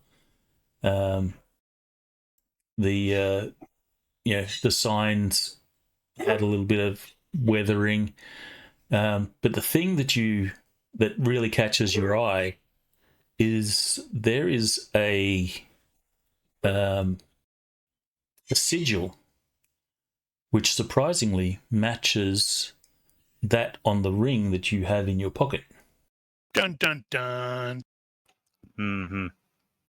Well, I suppose at the point Kevin notices this, he will try to grab somebody nearby and ask him what the hell that place is. So everyone else that is taking the bath with Kevin will also notice that Phrasing. Kevin. Yeah, Kevin wasn't a part of that. He's stinky. Oh, He's sorry. the only stinky one. So that's sorry. He Rewind. could have Kevin. noticed it while he was going to go get his drinks. He Well, was going that's to when look for them and heard they were down by the river. Well, that makes sense. At some point, Kevin, you will notice that, and you'll grab someone off the street. They'll say, "Oh, that place it hasn't sold anything in years. I'm not sure what happened to it."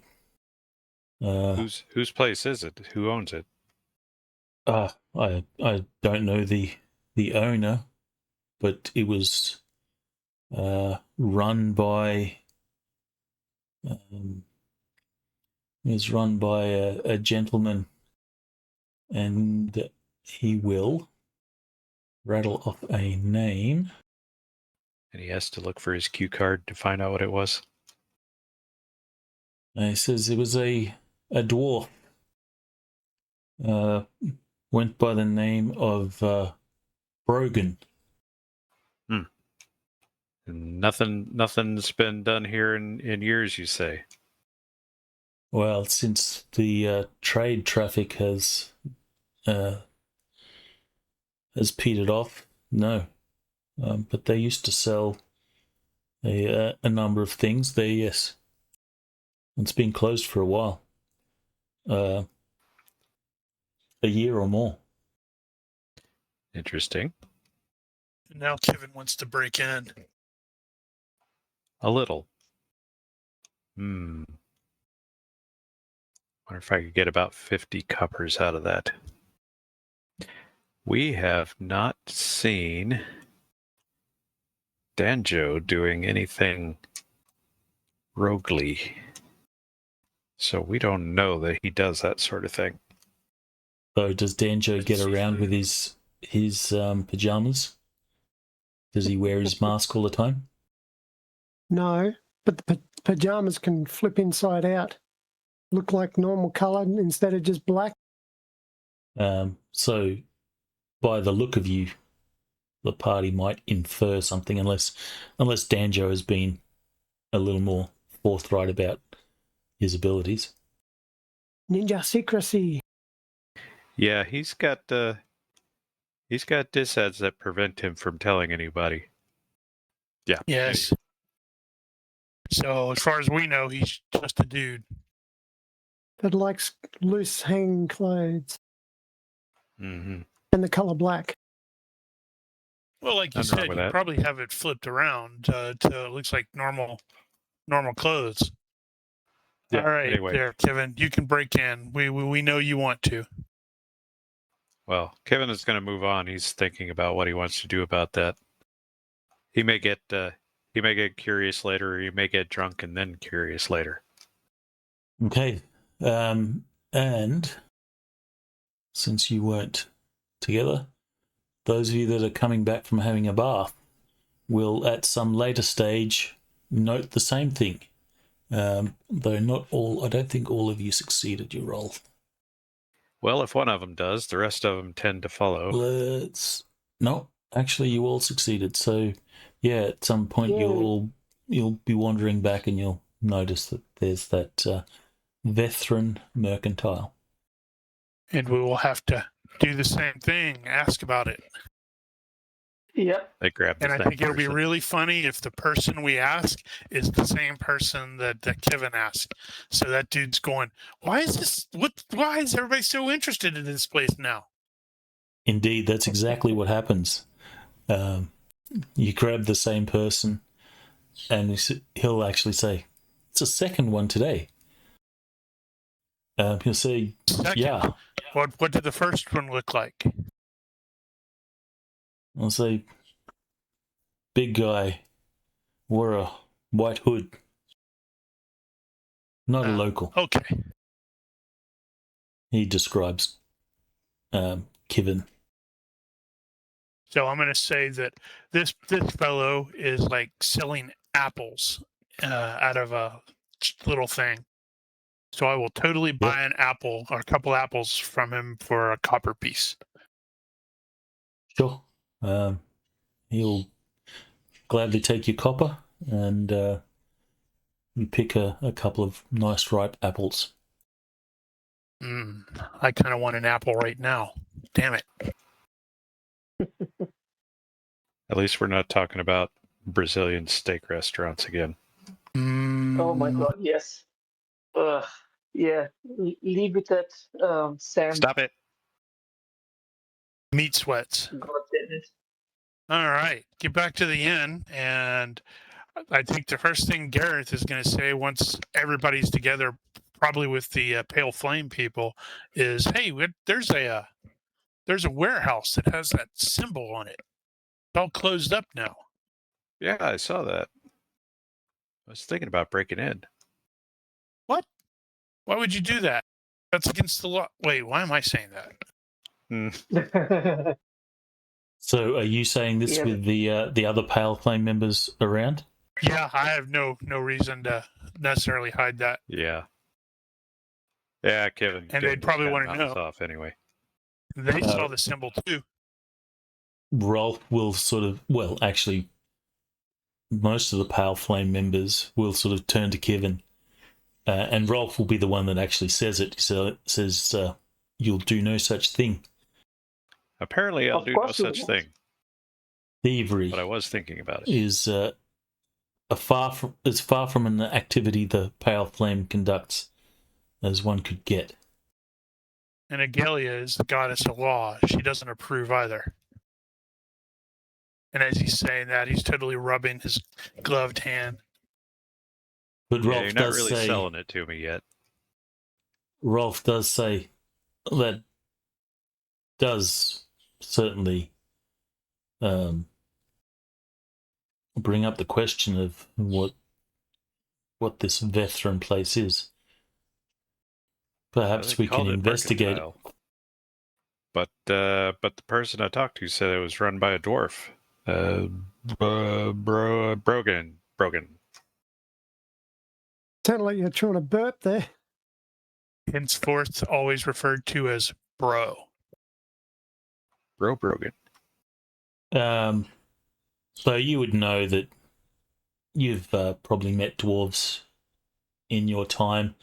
You would know that the ring that this, or the hand that this ring was fashioned for, is not one that belongs to a dwarf's thick, stumpy fingers. Although the axe on the symbol does lend a dwarvish air. Suppose we could ask around. Sure. We can take some time. I am curious as to why this ring ended in our possession, and now I'm even more curious as to why we see that that sigil is in town. Right. So let's start asking around. But apparently, Well, we're in an inn. Apparently this evening we are to participate in something called the long table. The long table. I like where this is going, I think. Aldrich, he says, I asked and questioned what it was, but they said we would find out. I'm curious, but they said it's nothing to be alarmed about. Something they do for guests. And he'll sort of shrug. Yep. Whole town's going to go feral. I surely hope it involves a lot of alcohol. So unless you do anything in particular, are people going to be asking around, or will you sort of just wait to see what happens Well, in the evening? unfortunately, our best asker-arounder is currently an NPC, and he's standing over in the corner staring in the distance. Swaying back and fro. Or more likely, he's passed out in the common room because, well, he is unfit. Food coma. Food coma plus the long road, long marches. All right, so towards the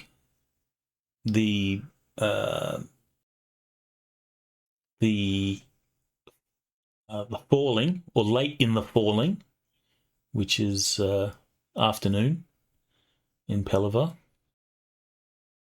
you'll see that the innkeep is beginning to organize all the tables and chairs into one long table. Kind of, similar to that of a courtly feast hall or something like that. And there is sort of wine. There's some fruits and a bit of a spread of bread and cheese and stuff like that laid out. If any of you go to help yourselves early, you are shooed away and told, you'll wait. Wine flasks are brought out, placed on the table, and goblets are placed, and the table is basically arranged. You will also see some of the townsfolk or patrons will be entering, and will be sort of standing around, chatting, mingling, talking about their day. You also see other guests in the inn will sort of come down and will sort of stand around. But the other guests are a little bit curious as to what's going on. How many people are present right now? We'll say that there's a little over a dozen at the moment. Mm-hmm. But the way the table is set out, it could, host 20 to 30 people. I'm starting to feel a little bit uncomfortable, so I think I'll just get to a corner and or like to the edge of the table if people are sitting already. Well, no one's really taking a seat. They're just sort of standing around talking. Yeah, I'll just stand in the corner. But you can take a seat if you want, but you are instructed not to touch anything. No, I'm not going to be the first one to sit. Well, by this point, Kevin has had his hand smacked 2 or 3 times trying to go for some wine. But he will start asking anybody who happens to be standing around. So you know about this veteran place? What the hell is up with that? Give us a reaction roll or an influence roll. Yeah. This is not his thing. Given the situation, I'm going to give you a situational bonus of +2 since this is a sort of festive, friendly environment. Fair enough. Let's see how we do this time. Holy crap. Oh, wow. Wow, excellent. Very good reaction. Not sure how to make that. All right, so people will be quite happy to talk. And is there any particular information that you're trying to learn? Because you'll learn the basics. That is a mercantile place that closed over a year ago when business started to get slim. With that sort of reaction, you will also learn that the place is owned, or the owner of the place was a Lord Caro Vethran. Ah, there we go. Who you believe, or that people tell you, that he was someone important in Ashford. Whether he's still there or not, no one can really tell. Some people say, there's rumors. You'll have one person say, I heard that he was captured by the raiders, and someone will say, no, that's not true. I was in Ashford a couple of years ago, and he was there, and you'll hear contradicting stories, and you're pretty sure they're just your standard rumors. Mm-hmm. That whether there's truth in them or not, you don't know. But what you do learn is that he's someone of importance in Ashford, and he had a mercantile company. Apparently, he's he made his fortune buying and selling, trading in Ashford. But news of him is old. No one knows anything current. So, first off, I figure how this probably started was Kevin does his usual routine of buy a drink for an old war veteran, and happened to find somebody who was actually thought that was a cool thing and started talking. But what he's fishing for, as far as information here, is more details about the guy. So now that we got a name, he's going to ask stuff like, well, what kind of family was he from? Is it a big family? Do you have kids? How's the business? That sort of thing. So he's looking to see if the player's expectation here is that something probably happened to the family or happened to the guy, and somebody's trying to quote unquote inherit or something. Okay, so you do learn some things. He is considered old money, so the Vethran family have been around in the Western Marches for a while, so they are sort of an established family name. The rumors are that he has suffered really hard times, perhaps gone broke, was unable to upkeep his estate and so forth, due to a combination of the Western Marches have been raided, and the towns and settlements there have diminished to the point that it's just Ashford that remains. And with the lack of trade that would normally go east to west from the other free cities, things just went downhill for the family, and they've fallen on hard times. There are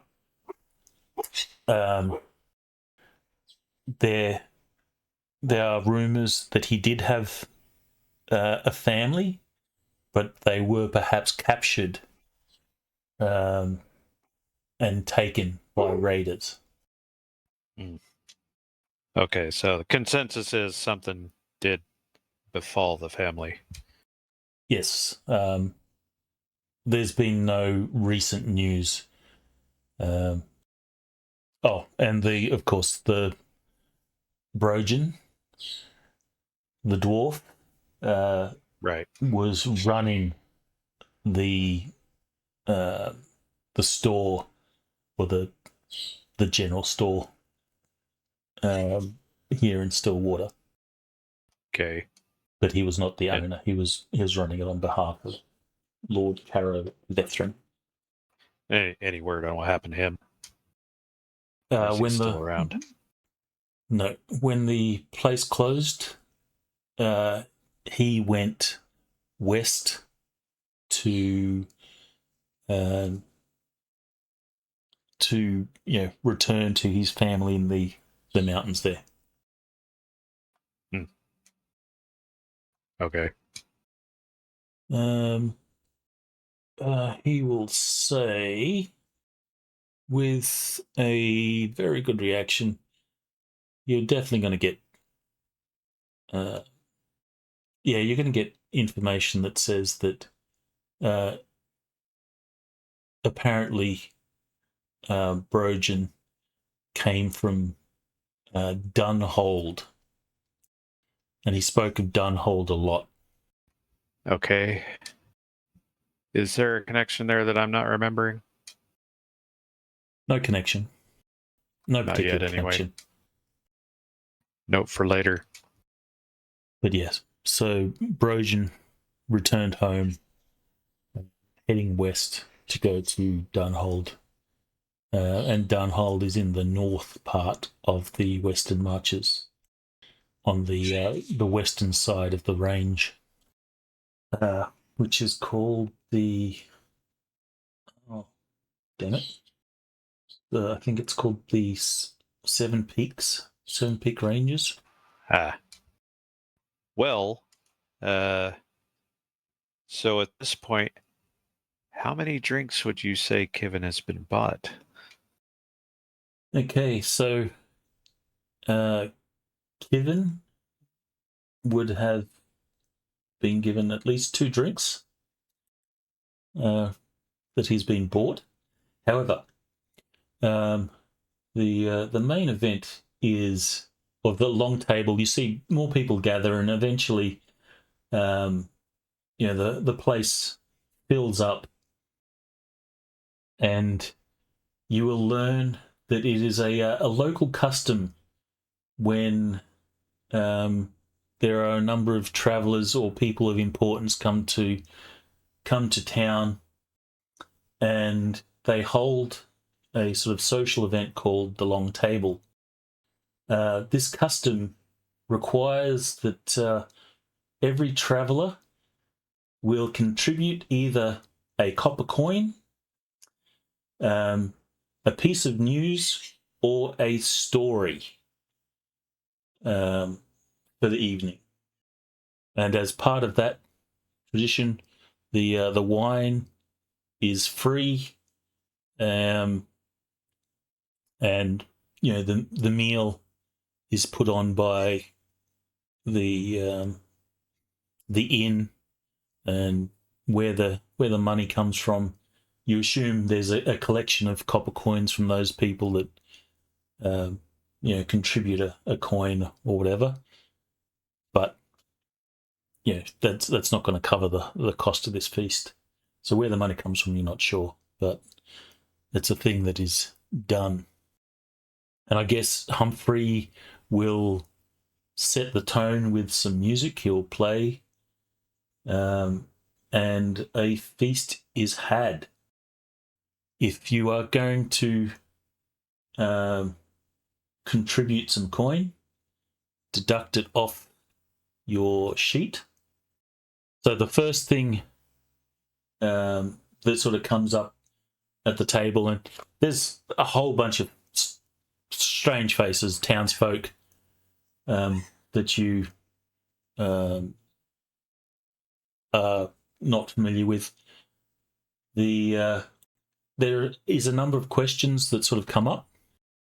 They're questions like, where you've come from, things like, what's the most dangerous thing you've ever faced? There's, questions like, do you think Ashford is truly preparing for war? And there's also questions of, why armed adventurers are traveling with priests or mendicants, as Humphrey put it. So those questions will come up, but we'll handle each person separately. Who would like to go first? That's a really great question. I think you need the who gets killed table. All right, I shall roll off the who gets killed table. Well, I don't have to compulsively carouse. Yes, if you do have that, you will have to roll. And I guess given the type of event this is, how much you restrict yourself or promise that was not a promise to Rolf, how much you drink is up to yourself. I don't know if it requires a self-control roll. So the deal with alcoholism is, in mechanical terms, if it's available, he has to partake. And he has to make a roll to avoid binging. Well, in this case, the binging is kind of a part of the scene here. So I'm expecting that I'm not even going to bother rolling. He'll just indulge. But what's really important here is, does anybody stop him? All right, so Kivin. Me first, huh? Okay, so the tradition is you contribute a copper coin, a piece of news, or a story. Okay, well, yeah, the GM didn't warn us about this ahead of time, so we're all going to have to wing it. That's I've got the planned. best. Yeah. So Kevin's had some drink in him. He's getting loose. So he'll tell a story about a particular incident after the Battle of Crownsford, where they were looting a village, not unlike this one, and he and the boys were kicking indoors and seeing what was there. These were all bad people, so obviously not like these folks, good folks here. And so the lead guy, buddy of his, goes to kick in the door, and the door flies open and bounces right back and closes. It's like, what the hell was that about? So he goes and kicks it again. The door flies open and bounces right back. And he does it a couple more times before they finally just kind of push through and realize there was a woman standing behind the door, and it kept bouncing off of her, and everybody laughed about it. A voice will call out, so what happened to her? I don't remember. That day was kind of a blur after that. Yeah. Rigel knows where I got that story. All right. Some drinks are had, some more wine pours. There's some laughs and jokes that are told. You'll see that, or during this, Rolf is initially, he refuses to speak. But calls from the crowd. Come on, you can tell us a story. You must have stories from many years, and eventually he gives in to the peer pressure reluctantly, but he eventually will tell a fairly dry but surprisingly funny story about a mule at the order that had managed to learn how to untie knots, and the mule would always be, he'd be stabled, learn how to untie knots, and he'd wander off, and would eventually come back to for meals and stuff like that. Okay, next will be not Kevin again. Nope, he's got to tell another story. Unfortunately, Humphrey can't tell a story. So he does. But I'm He sure brings down the house. Humphrey will he will Does he have public give speaking? a coin. He'll give a coin instead of telling a story, but he'll offer to play a song, which he'll sort of stand up, go grab his lute, and will begin to tune it, and then strum out a ballad of some sort. Jane. Okay. All right. Next is Ari. Yeah. Initially, he thought about contributing to the coin, but then he felt, it would be rude to these people. So he decides to tell a story about the long dark. It's a part of his people's legends. So he tells people that in the beginning, the his people would be able to talk to the creatures and live in harmony with nature. They would talk with the deer. They'll hear the stories of the river and the trees, and they would they'll be in peace, in general peace with each other. But then there was the long night, and the Aba Vatu people got scared. They built a hut and lit a fire, and they entered this hut, waiting for the long night to end. But it took a long, long, long time. When they finally came out, the fox tried to talk to them, but they couldn't understand. The river tried to talk to them. They also wouldn't understand. So they despaired. They cried because they would no longer be able to communicate with his friends and with nature. And from that day on, the Votuaba people could only hear the noises made by the animals. They would no longer be able to communicate, and they mourned this ever since. You will have people sort of say, great story. I'd like to hear more at some point. Clap, And clap, clap. Petra will sort of, elbow Kevin. She's sat beside Kevin. She'll elbow Kevin and she'll say, is that true? Or is he I have just no telling idea. a tall tale? I only just met him 2 days ago. Sister Marin. She will speak, in a very sort of, she'll give a formal account of a winter, or not winter, a deep still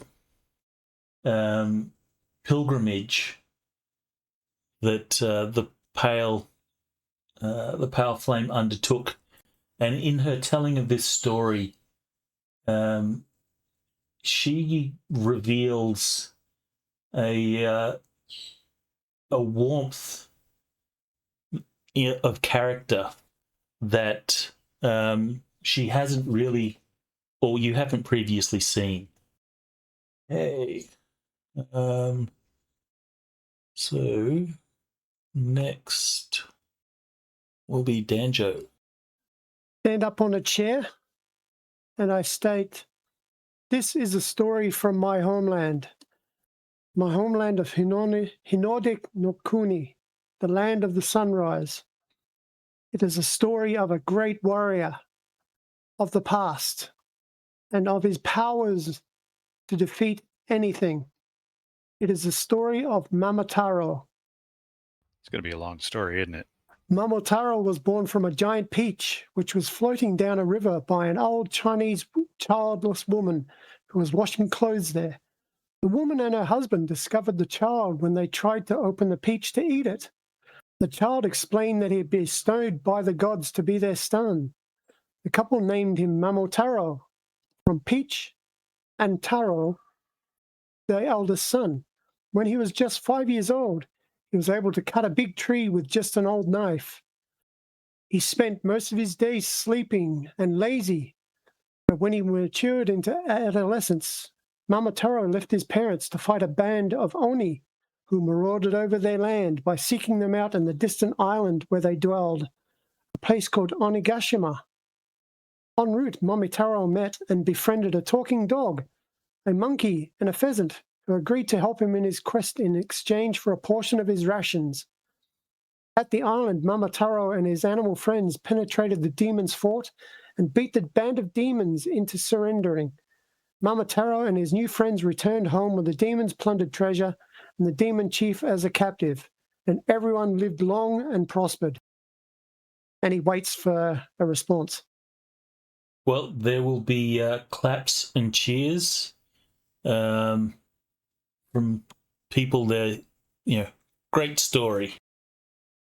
And again, Petra will sort of elbow Kivin. What about that one? Is that true? Or is it just a story? I haven't known him that long either. She will sort of sigh and goes, you're no use at all. My But mom it is said that. true, Petra-chan. My mother taught me, and her mother taught her, and her great-grandmother and grandmother and so on passed it all on. It is a great story from history.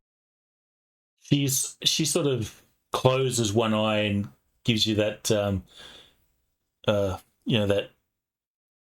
the meme of the, the little kid. And she says, "Are you sure? The someone being born from a peach sounds a little bit made up." He was a gift from the gods, from the kami. And she'll say, "But I've not heard of any of the kami. I've only You call learned them of gods. Solvrith, Stara," and she'll rattle off a couple. "And I've not heard of any of your gods." And she points to Gareth, and she says, "And I only learnt that Gareth follows a god, Agelia." And with that point, you'll have like a whole table of people turn their head to Gareth. The gods are present in all things, in nature, in the air, in the ground, in the water. This is what is called kami. It's also called the Force. Strong in the kami are you? I wonder if there's a god at the bottom of this tankard. I'll find it. You drink from it often enough and there'll be kami in it. So, with everyone's heads turning towards Gareth, someone will say, "So what's your story?" All right. He will rise. I'm going to make a check to see how poorly he tells this. Very poorly. Oh my god. Oh, critical failure by 11. Yeah, well, he doesn't know what he's doing when it comes to public speaking. Actually, no, you don't have luck on this one. Oh, right. He's defaulting that. I am defaulting that, yeah. But he will start out. Actually, this critical failure will work out nicely because he's probably going to accidentally reveal a couple of things that several of the other characters, especially the NPCs, will pick up. But he will start with 4 years ago. I was at Eastwatch when High Lord Cohen of House Gamalin attacked, intending to conquer the free cities, and there I beheld Agalia, the silent protectress, as she descended from heaven to charge me with bringing word of her glory to the free cities. And then he is going to go on weird tangents, apparently, based off of the critical failure. But one of the things I think is going to happen there is at least Deacon Rolf and possibly Sister Marin will be able to sort of piece together. It's like, wait, he was at Eastwatch, and that was where that monastery with the Forlorn Hope guys were. So they're definitely going to probably be aware that he is technically got that social stigma criminal. Okay. But, yeah, he tries to tell it, but it's not very well said. The response that you get from people is there's some whispers from one person to the next. So there'll be some whispers, and the applause and the cheers are a little bit more subdued than with others. But that is. I can totally see him when he sits down. Kevin leans over and says, "You needed more talking animals in your story." Exactly. That seems to go over really well. Petra will sort of elbow Kevin again, and he says, this time she says, "I think that was true." I think I agree with you, lass. These bunch we're traveling with are full of surprises, are they not? She nods, and she will admit that this mission has been something of an eye-opener to her. She will then begin to tell a story of when the mission first left Ardain, and how she was fortunate to be picked to go with the mission. And she'll tell the story, with wide-eyed enthusiasm about all the things that she was seeing, which are, for the common folk, are probably fairly mundane, but someone exploring this stuff for the first time, she's really eager. She'll tell the story of how they boarded a ship from Ardain and went to Galvorn. She'll tell about some of the things that happened on the ship, and there's things of the crew. Some of the crew reported that they saw mermaids. She looked, but she couldn't see what they were looking at. She doesn't know whether that's true or not. And then she tells the story about Galvorn, and she then sort of starts to talk about how they left Galvorn, and then with that, she just sort of the excitement sort of comes out of her face as she's obviously arriving at the point where they were attacked, and she then just sort of sits down and says, "Oh, that's all I've got to say." The evening will go on, and surprisingly, Aldrich seems to be excellent company. This guy has got, you know, social etiquette down pat. He will tell an engaging story, and he's actually, he says before he tells his story, he says, "I need to grab something," and he goes and grabs his book, and he'll sort of flip, he'll push his glasses up on his head and he'll flip through the book, and he says, "This is it," and he'll tell a thoroughly entertaining story. One of the things that you sort of notice when Aldrich speaks, he will include some of the villagers in his story. He'll say, this guy that looked a lot like you, and he'll remember the villagers' names. So he seems to have a knack for remembering names. So he'll be including in his story, links to the villagers, and he just sort of drags them into this story. And people are thoroughly engaged. He is something of the life of the party, MVP of the event, sort of thing. There'll be lots of excited people and engaged people. They'll be asking questions. All of you notice, though, that he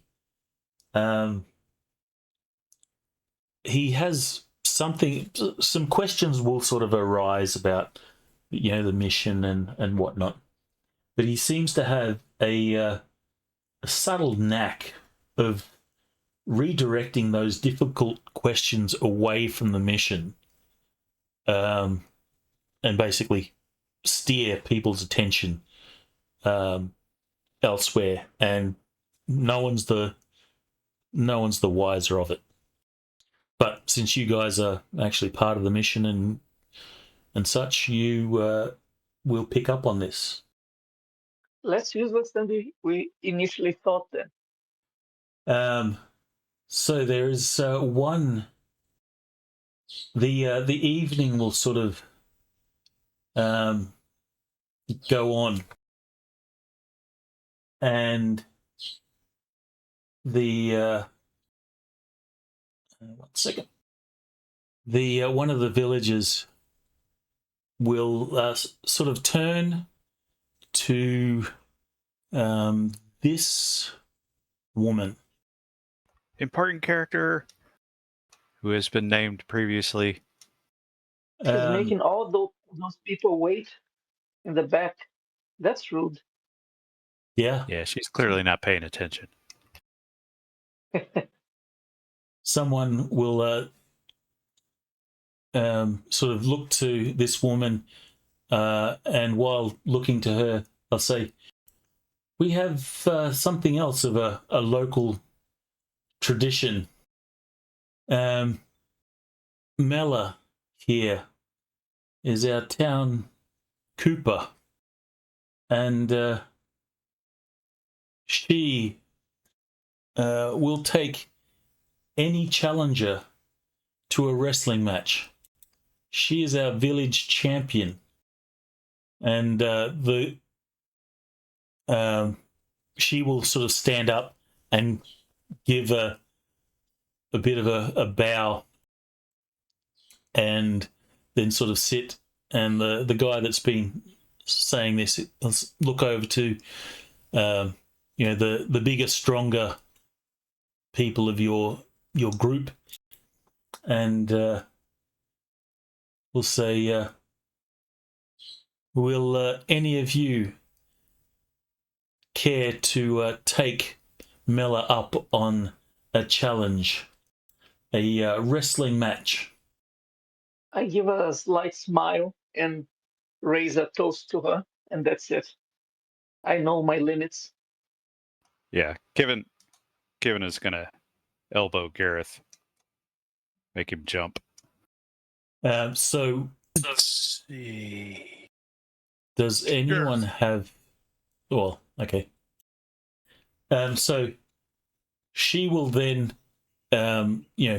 reach down to the floor beside her and pull up something and then put it down on the table. And it is a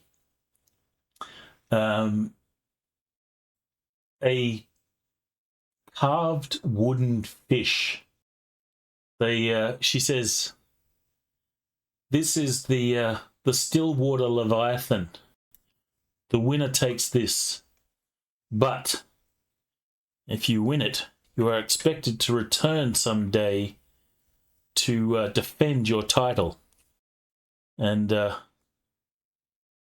someone will say, "Miller has never been beaten." So Gareth, you will put your hand up. She will sort of lock eyes.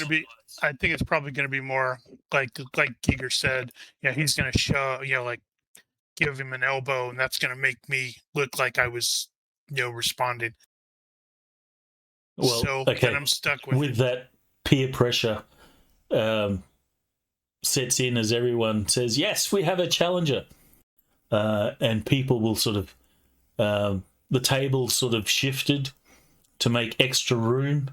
The innkeep goes behind the into the kitchen and comes out with a bag and begins to draw a circle on the floor with flour. You are instructed. The rules are simple. No weapons, no deliberate injury. The first person pushed from the circle or held down for 3 breaths loses. Any magic is forbidden unless both competitors agree. So Mella will take her fish and she'll give it to Ari, who gave her a toast. She says, "Hold this for me." So she hands you the great Stillwater Leviathan trophy. And I grab it very ceremoniously. And she will then step into the circle. She'll pat her hands into the flour and sort of flour them up a little bit and smile with a confidence that might make Gareth a little bit intimidated. She's a large woman. Danjo sits up and watches this intently. Right. All right, so we shall this is just going to be wrestling rolls. Fight well, brother. Let me put her. Suppose we're going to end up needing to know what her strength is. Okay. Gareth is 14, isn't he? Yes. I think you're the strongest, right? I think he's the strongest PC, yeah. Strongest of us. Yeah. So I think the best way to handle this is something that we don't get to do often. We could certainly do it via, technical grappling. But I think we should do regular contests of strength or wrestling. Hey, and the way that, we don't get to do regular contests at all, or very rarely, if ever. Have we ever? So, yeah, I struggle to remember a time. But the way that works is you basically roll your strength or wrestling until there is an actual failure. There's no margin of success or anything like that. Mm-hmm. To do this properly, they both need to be wearing nappies. Yeah, I don't think that's going to work here. Yeah. It is moderately amusing, though, that Gareth doesn't have wrestling. Gareth has sumo wrestling. Which is actually appropriate here. Yep. Right. Okay. So So this will just be simple contests. I guess we shall do each round as being a sort of 10-second turn, where you're struggling and trying to get the better of one another. okay.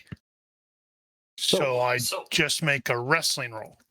Wrestling or strength, whichever you wish. Same result. All right. Success so by 2. I think I'll share my rolls here. That'll make it easier. Show GM rolls. There we go.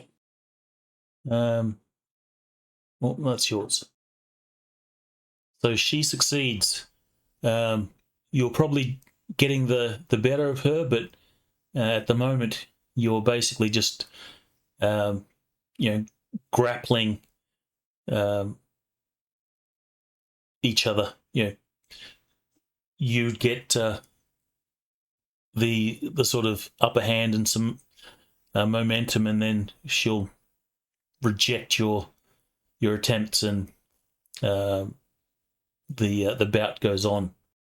At this point, you will realize that she's strong, maybe even as strong as you. Well, you can tell that by her arms.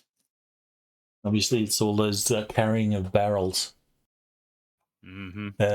Okay, next That roll. does tend to help. You can go first. By 4. She will roll. She'll succeed by 7. And you will continue. This round sort of goes to the floor, and the two of you are at the floor, and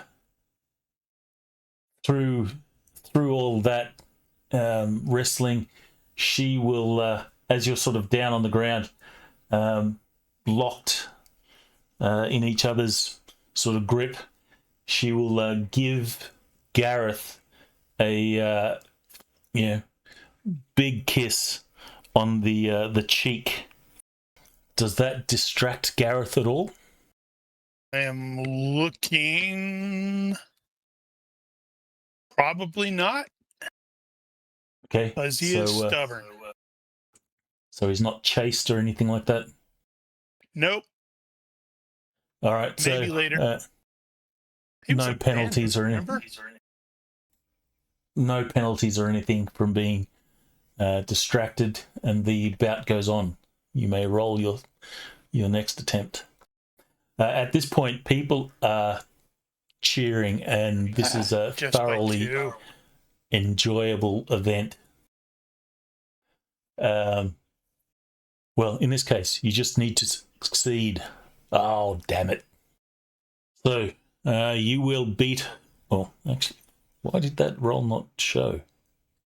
I don't think the last one did either. Yeah. Did I not check that? Chat. Show GM rolls on. You didn't accidentally hit control or something like that while you threw it, did you? No, I didn't. Oh, that's weird. All right, well, you defeat her. Describe how you will win your victory here. All right. So she thought she had me, wrapped up, but based off of that, Gareth is slightly stronger than she is, so he just stood up with her, like holding on to him, and just staggered to the edge of the thing and dropped her outside the ring. So there will be a combination of cheers and, oh, damn it. And then he'll help her stand back up.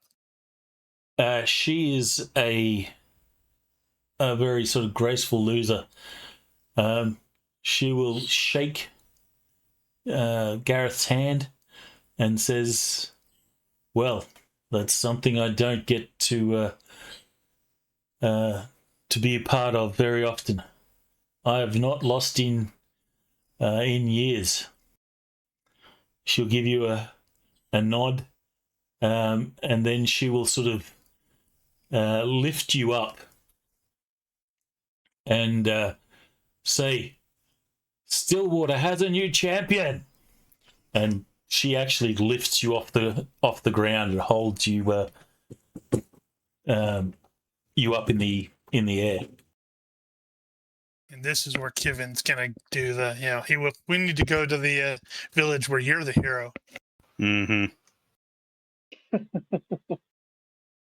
Yeah, at least once or twice during that, Kevin ends up covering up Petra's eyes because they're doing naughty things over there. She will, Or not. She will pull your hand away and Oh, you don't need to see that. will sort of want to be looking. She objects to not seeing the fight, and you can see, while she's not doing it out loud, you can see that she seems to be rooting for Mela to beat Gareth. Beat Gareth.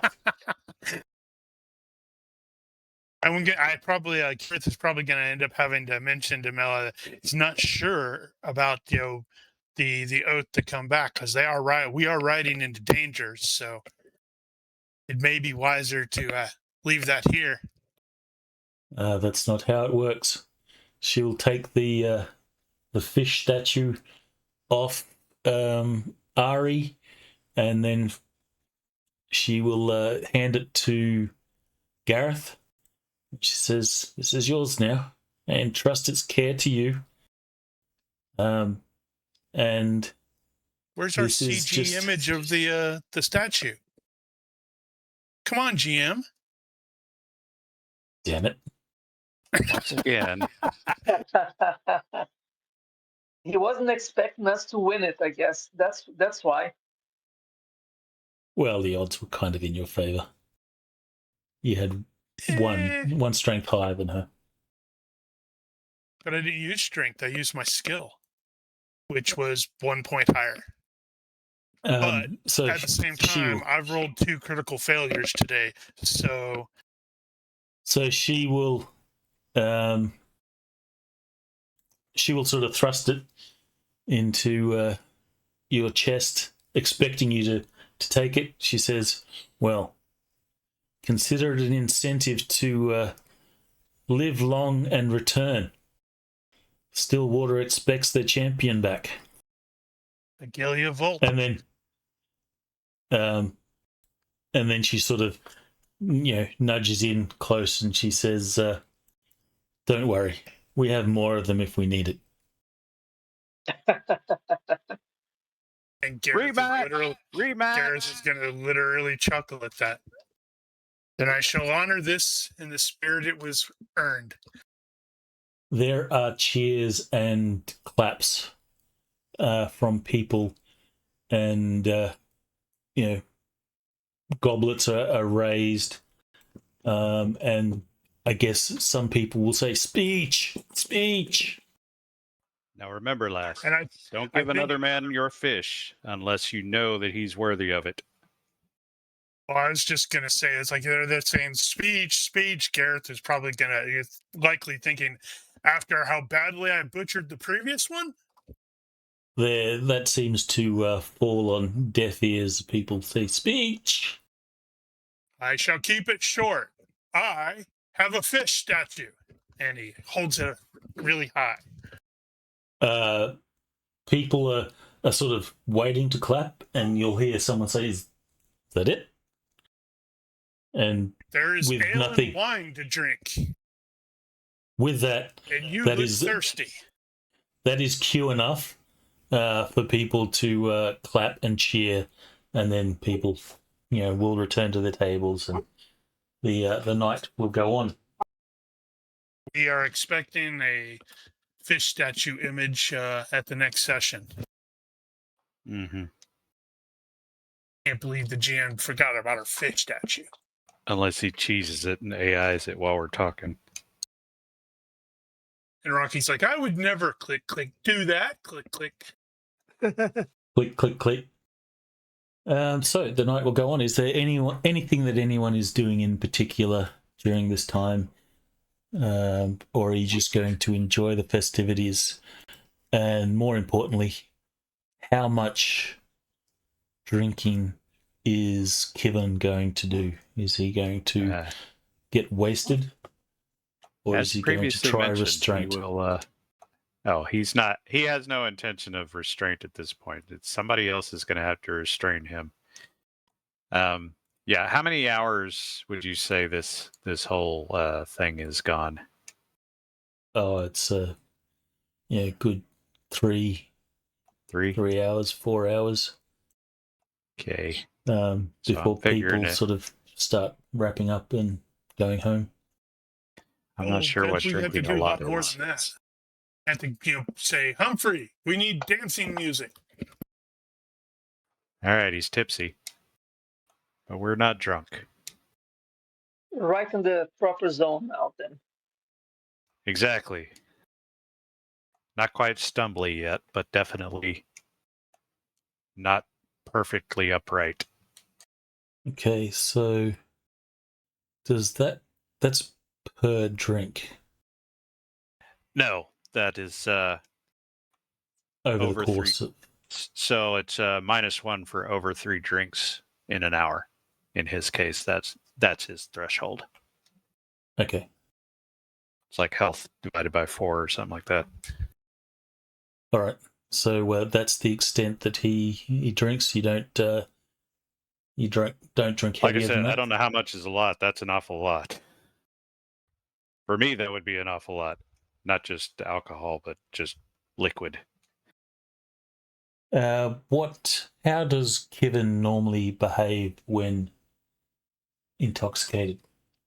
Yeah. Is he a sleepy drunk? Is he a aggressive drunk? I was kind of wondering about that. So, because I'm a sleepy drunk. His disads are impulsiveness, so that's going to get worse. And he's got an odious personal habit, which will get worse, and overconfidence. Right. Outside of that guy. He's the guy who ends up on the tables dancing. Yeah, he kind of is. Unfortunately, in this kind of environment, most of the people are going to be dancing around the table, clapping you on, because they want to see you run across a thing of shields. Yeah, and that kind of fits in with the reason he drinks in the first place, to ward off the demons. So he's trying to get away from himself, and then runs right into himself. And himself punches himself in the face. Sometimes. So what would you say your behavior is with respect to decorum? Are you drawing negative attention to the order? So he's only tipsy. He's not full on drunk, so he's not out of control. He's just really loose. So he's going to be extra sarcastic, and he's probably going to end up accidentally insulting some people. But outside of that, he's not going to drop trow in the middle of the room and start waving it around. Or peeing in the corner. Alrighty. And lots of talk about ladies and their fishes. You're just jealous because you didn't get a fish. I am. So is there anything else that is the characters want to do during this evening? I don't think so, at least for me. Yeah, I can't think of anything either. We're got lots of liquid, lots of dancing, being dumb, and it's off to bed. Okay. Yeah, I think after a while, Kevin's probably gonna sink into a corner with a bit more alcohol. Probably remembering what happened to the the girl behind the door. Okay. What he left out was that they killed the girl behind the door. It probably, yeah. And for your benefit, Dirty cheater. there is That looks about right, great though. the great Stillwater Leviathan trophy. It's a pity. I had already decided to rip off Athena for the holy symbol of the owl. There's no reason you can't wear a badge. What are you talking about? I mean, that's going to be in the cart, and somebody is going to have to use it to clobber a zombie or something. Yeah. So does Gareth, as he's carousing, does he hold this thing close with him all the time, walk around with it like it's a some sort of trophy achievement that he's proud of, or does it sit on the table? You can make a necklace of it. Well, no, it's not a necklace size. It's it's fairly big. Well, he's fairly strong, isn't he? Yeah. Well, if it's a necklace, it's going to be some sort of B.A. Baracus bling type thing, massive, oversized. That would be so good. More Flava Flav than that, I think. So how does Gareth parade this thing? Or does he parade it, or does it sit on the table? I think it's probably going to depend on how the other people are reacting. If they're definitely enjoying it when it's being flashed around, then he will probably end up doing that. Acting like it's in solid gold, and it's actually not just a lump of wood that's been carved. Righto. Well, yeah, it is an item that sparks up conversation, and the night will pass, and you guys will have a thoroughly good time. I guess you see a side of your employers that you haven't seen before. By the end of the night, you're all sort of looking to retire for the evening, and Monsters attack. Fish animates. Yeah, that'd be about right. Now you're a werefish.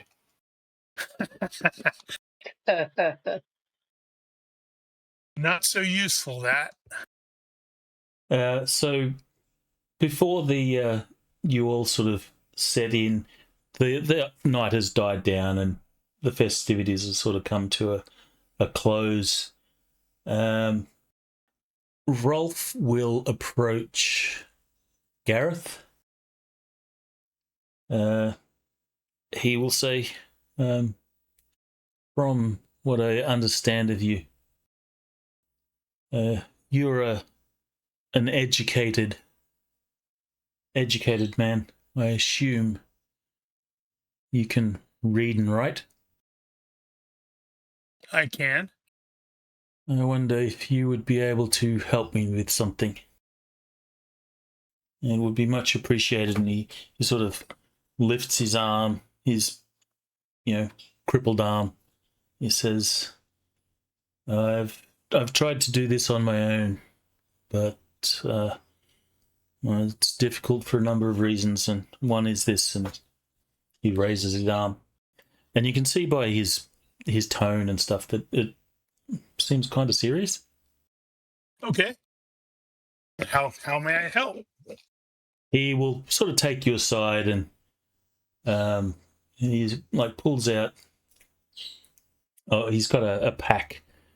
Pulls out a bit of parchment, and you can see that he's started trying to write a letter, but he's writing with his offhand, so it's Gotcha. It's all messed up, and he says, I tried, but I just can't do it. and this has taken too long already. I'm really appreciative if you could help me write this. So he'll pull out a quill and some ink, and he'll begin to sit down and dictate a letter. I will warn him that my penmanship is a little rusty, but it is legible. He chuckles. He says it's going to be a damn sight better than my effort. He says, you'll forgive the personal nature of this, but I trust someone of your experience will understand. And since you are writing the letter, you can also read this out. Oh boy. Tricked you were. Indeed. Right. The letter to Mara and Dinrick. I write concerning your son, brother Osric, who died on the road near Galvorn. I was with him when it happened. Sister Marion has told me that the order will send you a proper account in due course with the usual words concerning service, sacrifice, and the keeping of the flame. Those words are true, but they will not tell you what I believe you have a right to know. Osric was afraid. We all were. He did not hide it, and he did not allow it to master him. When the attack began, he could have sought cover, but Petra had fallen in the road and could not regain her feet. Osric went back for her. He stood over her until I reached them, and in doing so received the wound that killed him. He remained conscious for a little while afterward. He asked whether Petra was safe. When I told him she was, he said, then it was worth doing. Those were the last clear words he spoke. I should have brought him home to you. That was part of my duty, and I failed in it. I cannot ask you to forgive me, nor will I tell you that grief should be made easier by pride. I can only tell you that your son was brave when bravery was needed, kind when it cost him dearly, and remembered by those who survived because of him. When I return from this mission, I will come to you in person, if you will receive me, and answer whatever questions I can. May Solverath keep his name in light. Deacon Rolf Brennan, Order of the Pale Flame. I will give him the letter once it's done so he can read and make sure I didn't screw something up. He'll read it and he will say thank you, and you can tell that it is a very sincere thank you.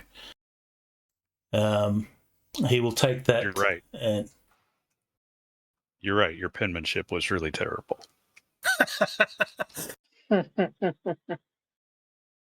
thought you said this was legible. Good Lord. You're not a doctor, are you?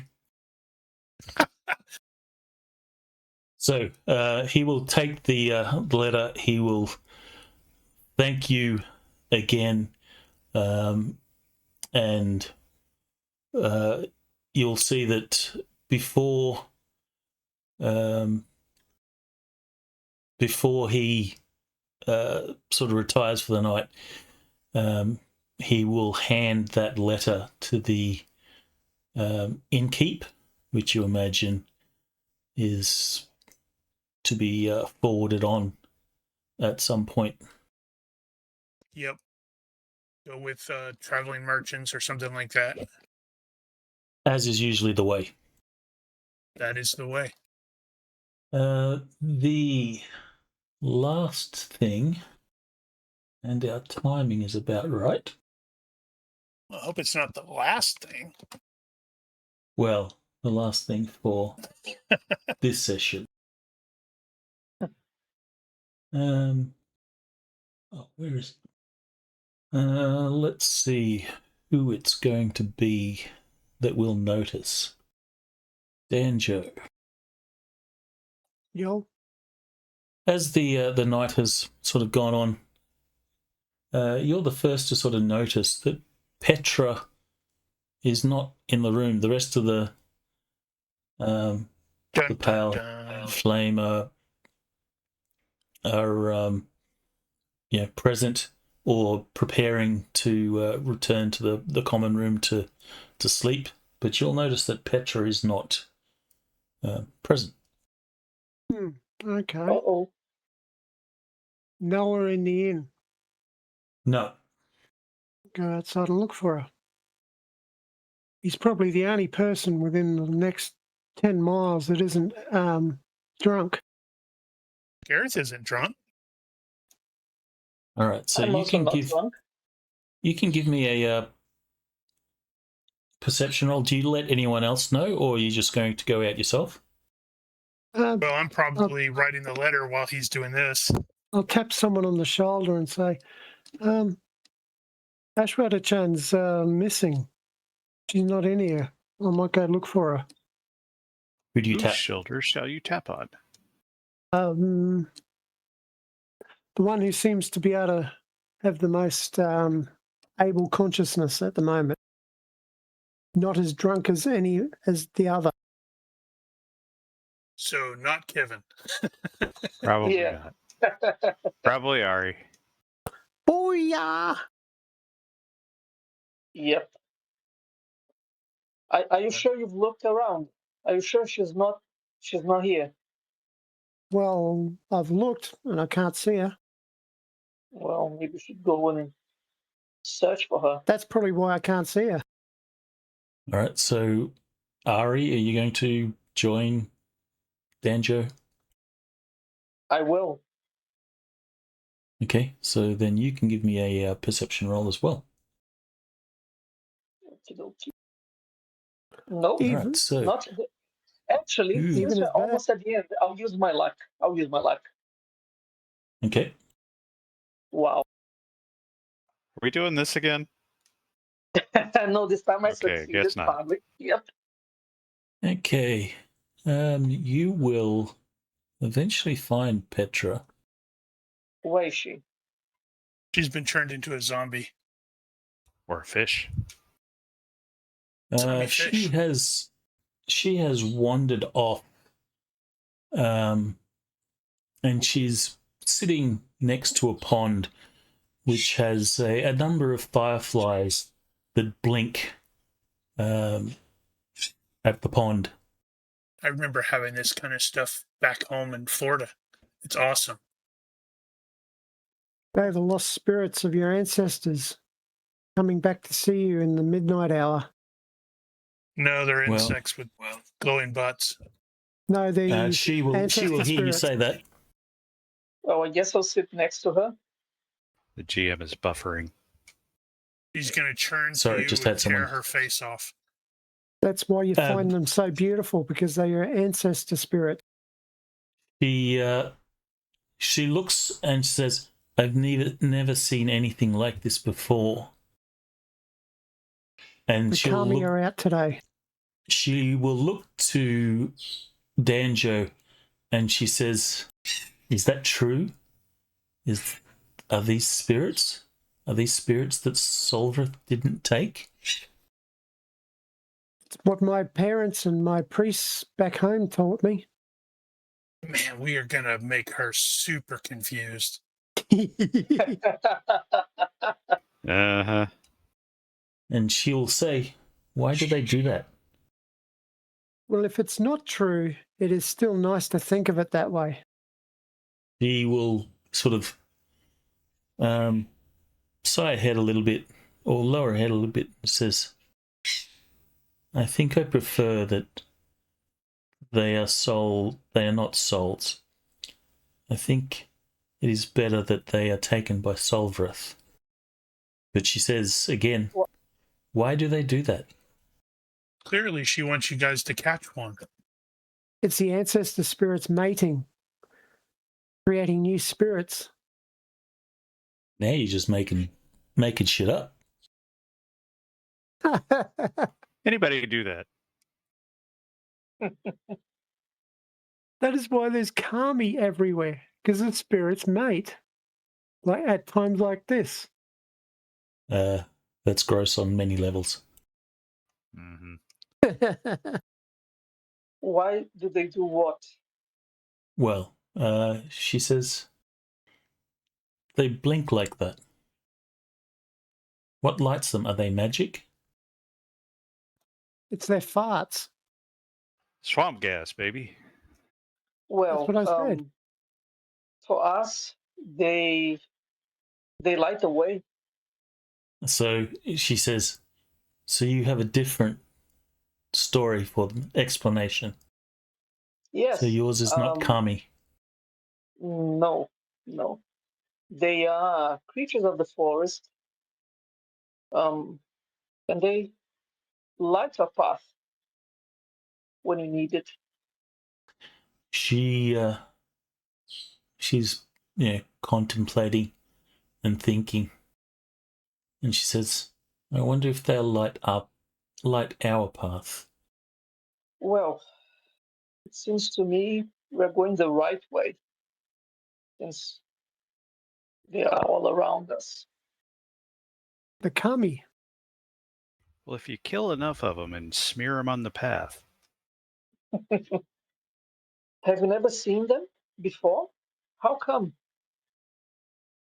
She will sort of shake her head. I've never seen anything like it in my life. And she says, I think I have lived a very sheltered life in the monastery. Look on the bright And side. It just means the world is a that lot there are bigger. many. Well, she says, the world is a lot bigger than I have ever imagined. And I have seen more in these short months than I've seen in an entire lifetime. Enjoy the beauty of how they move with the wind and without the wind. There is beauty in life. And then, as you're saying that, a firefly will sort of land on a lily, and then a moment later there'll be a fish that snaps at the firefly and disappears under the water. There, explain that. There's I was always a hoping bigger they'd blow fish. up. Now, if one of you guys starts singing the cycle of life, we're going to throw you in the pond. And then she sort of stands and says, I'm tired. I think I want to sleep now. And as she's walking back, she'll say, do you think we will be okay? I'm sure we will. Don't be worried. Everything's going to be fine. And then the camera pans to evil eyes staring at you. And then she'll sort of philosophically ask a question. She'll say, is it okay to keep secrets from friends? Dun, Uh-oh. dun, dun. She got bit. And She's pregnant. Well, with that, we will fade to black and close out the scene. Right, that will take us to time. Everyone will get 2 points. She didn't turn into anything. Yet. Not yet. yet. Maybe she'll turn into a fish.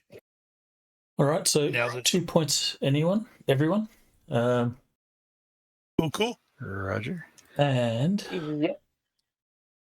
since this was a role-playing session, I think I'm going to give everyone a bonus point for good role-playing, since you actually did develop your characters a bit. I Yay. accept this. So 2 points plus a bonus point for good role-playing. Yay, nearly a fifth of the way there. An emergency improv. The journey of 1,000 miles begins with one step. Does anyone have any end-of-session character business they want to deal with? Ari, keep in mind that beginning of next session, your character will be effectively locked in. Yeah, I mean, if I can do the changes before start to next week, then I'll wait for next week. That's okay. Sure. More sumo. Okay.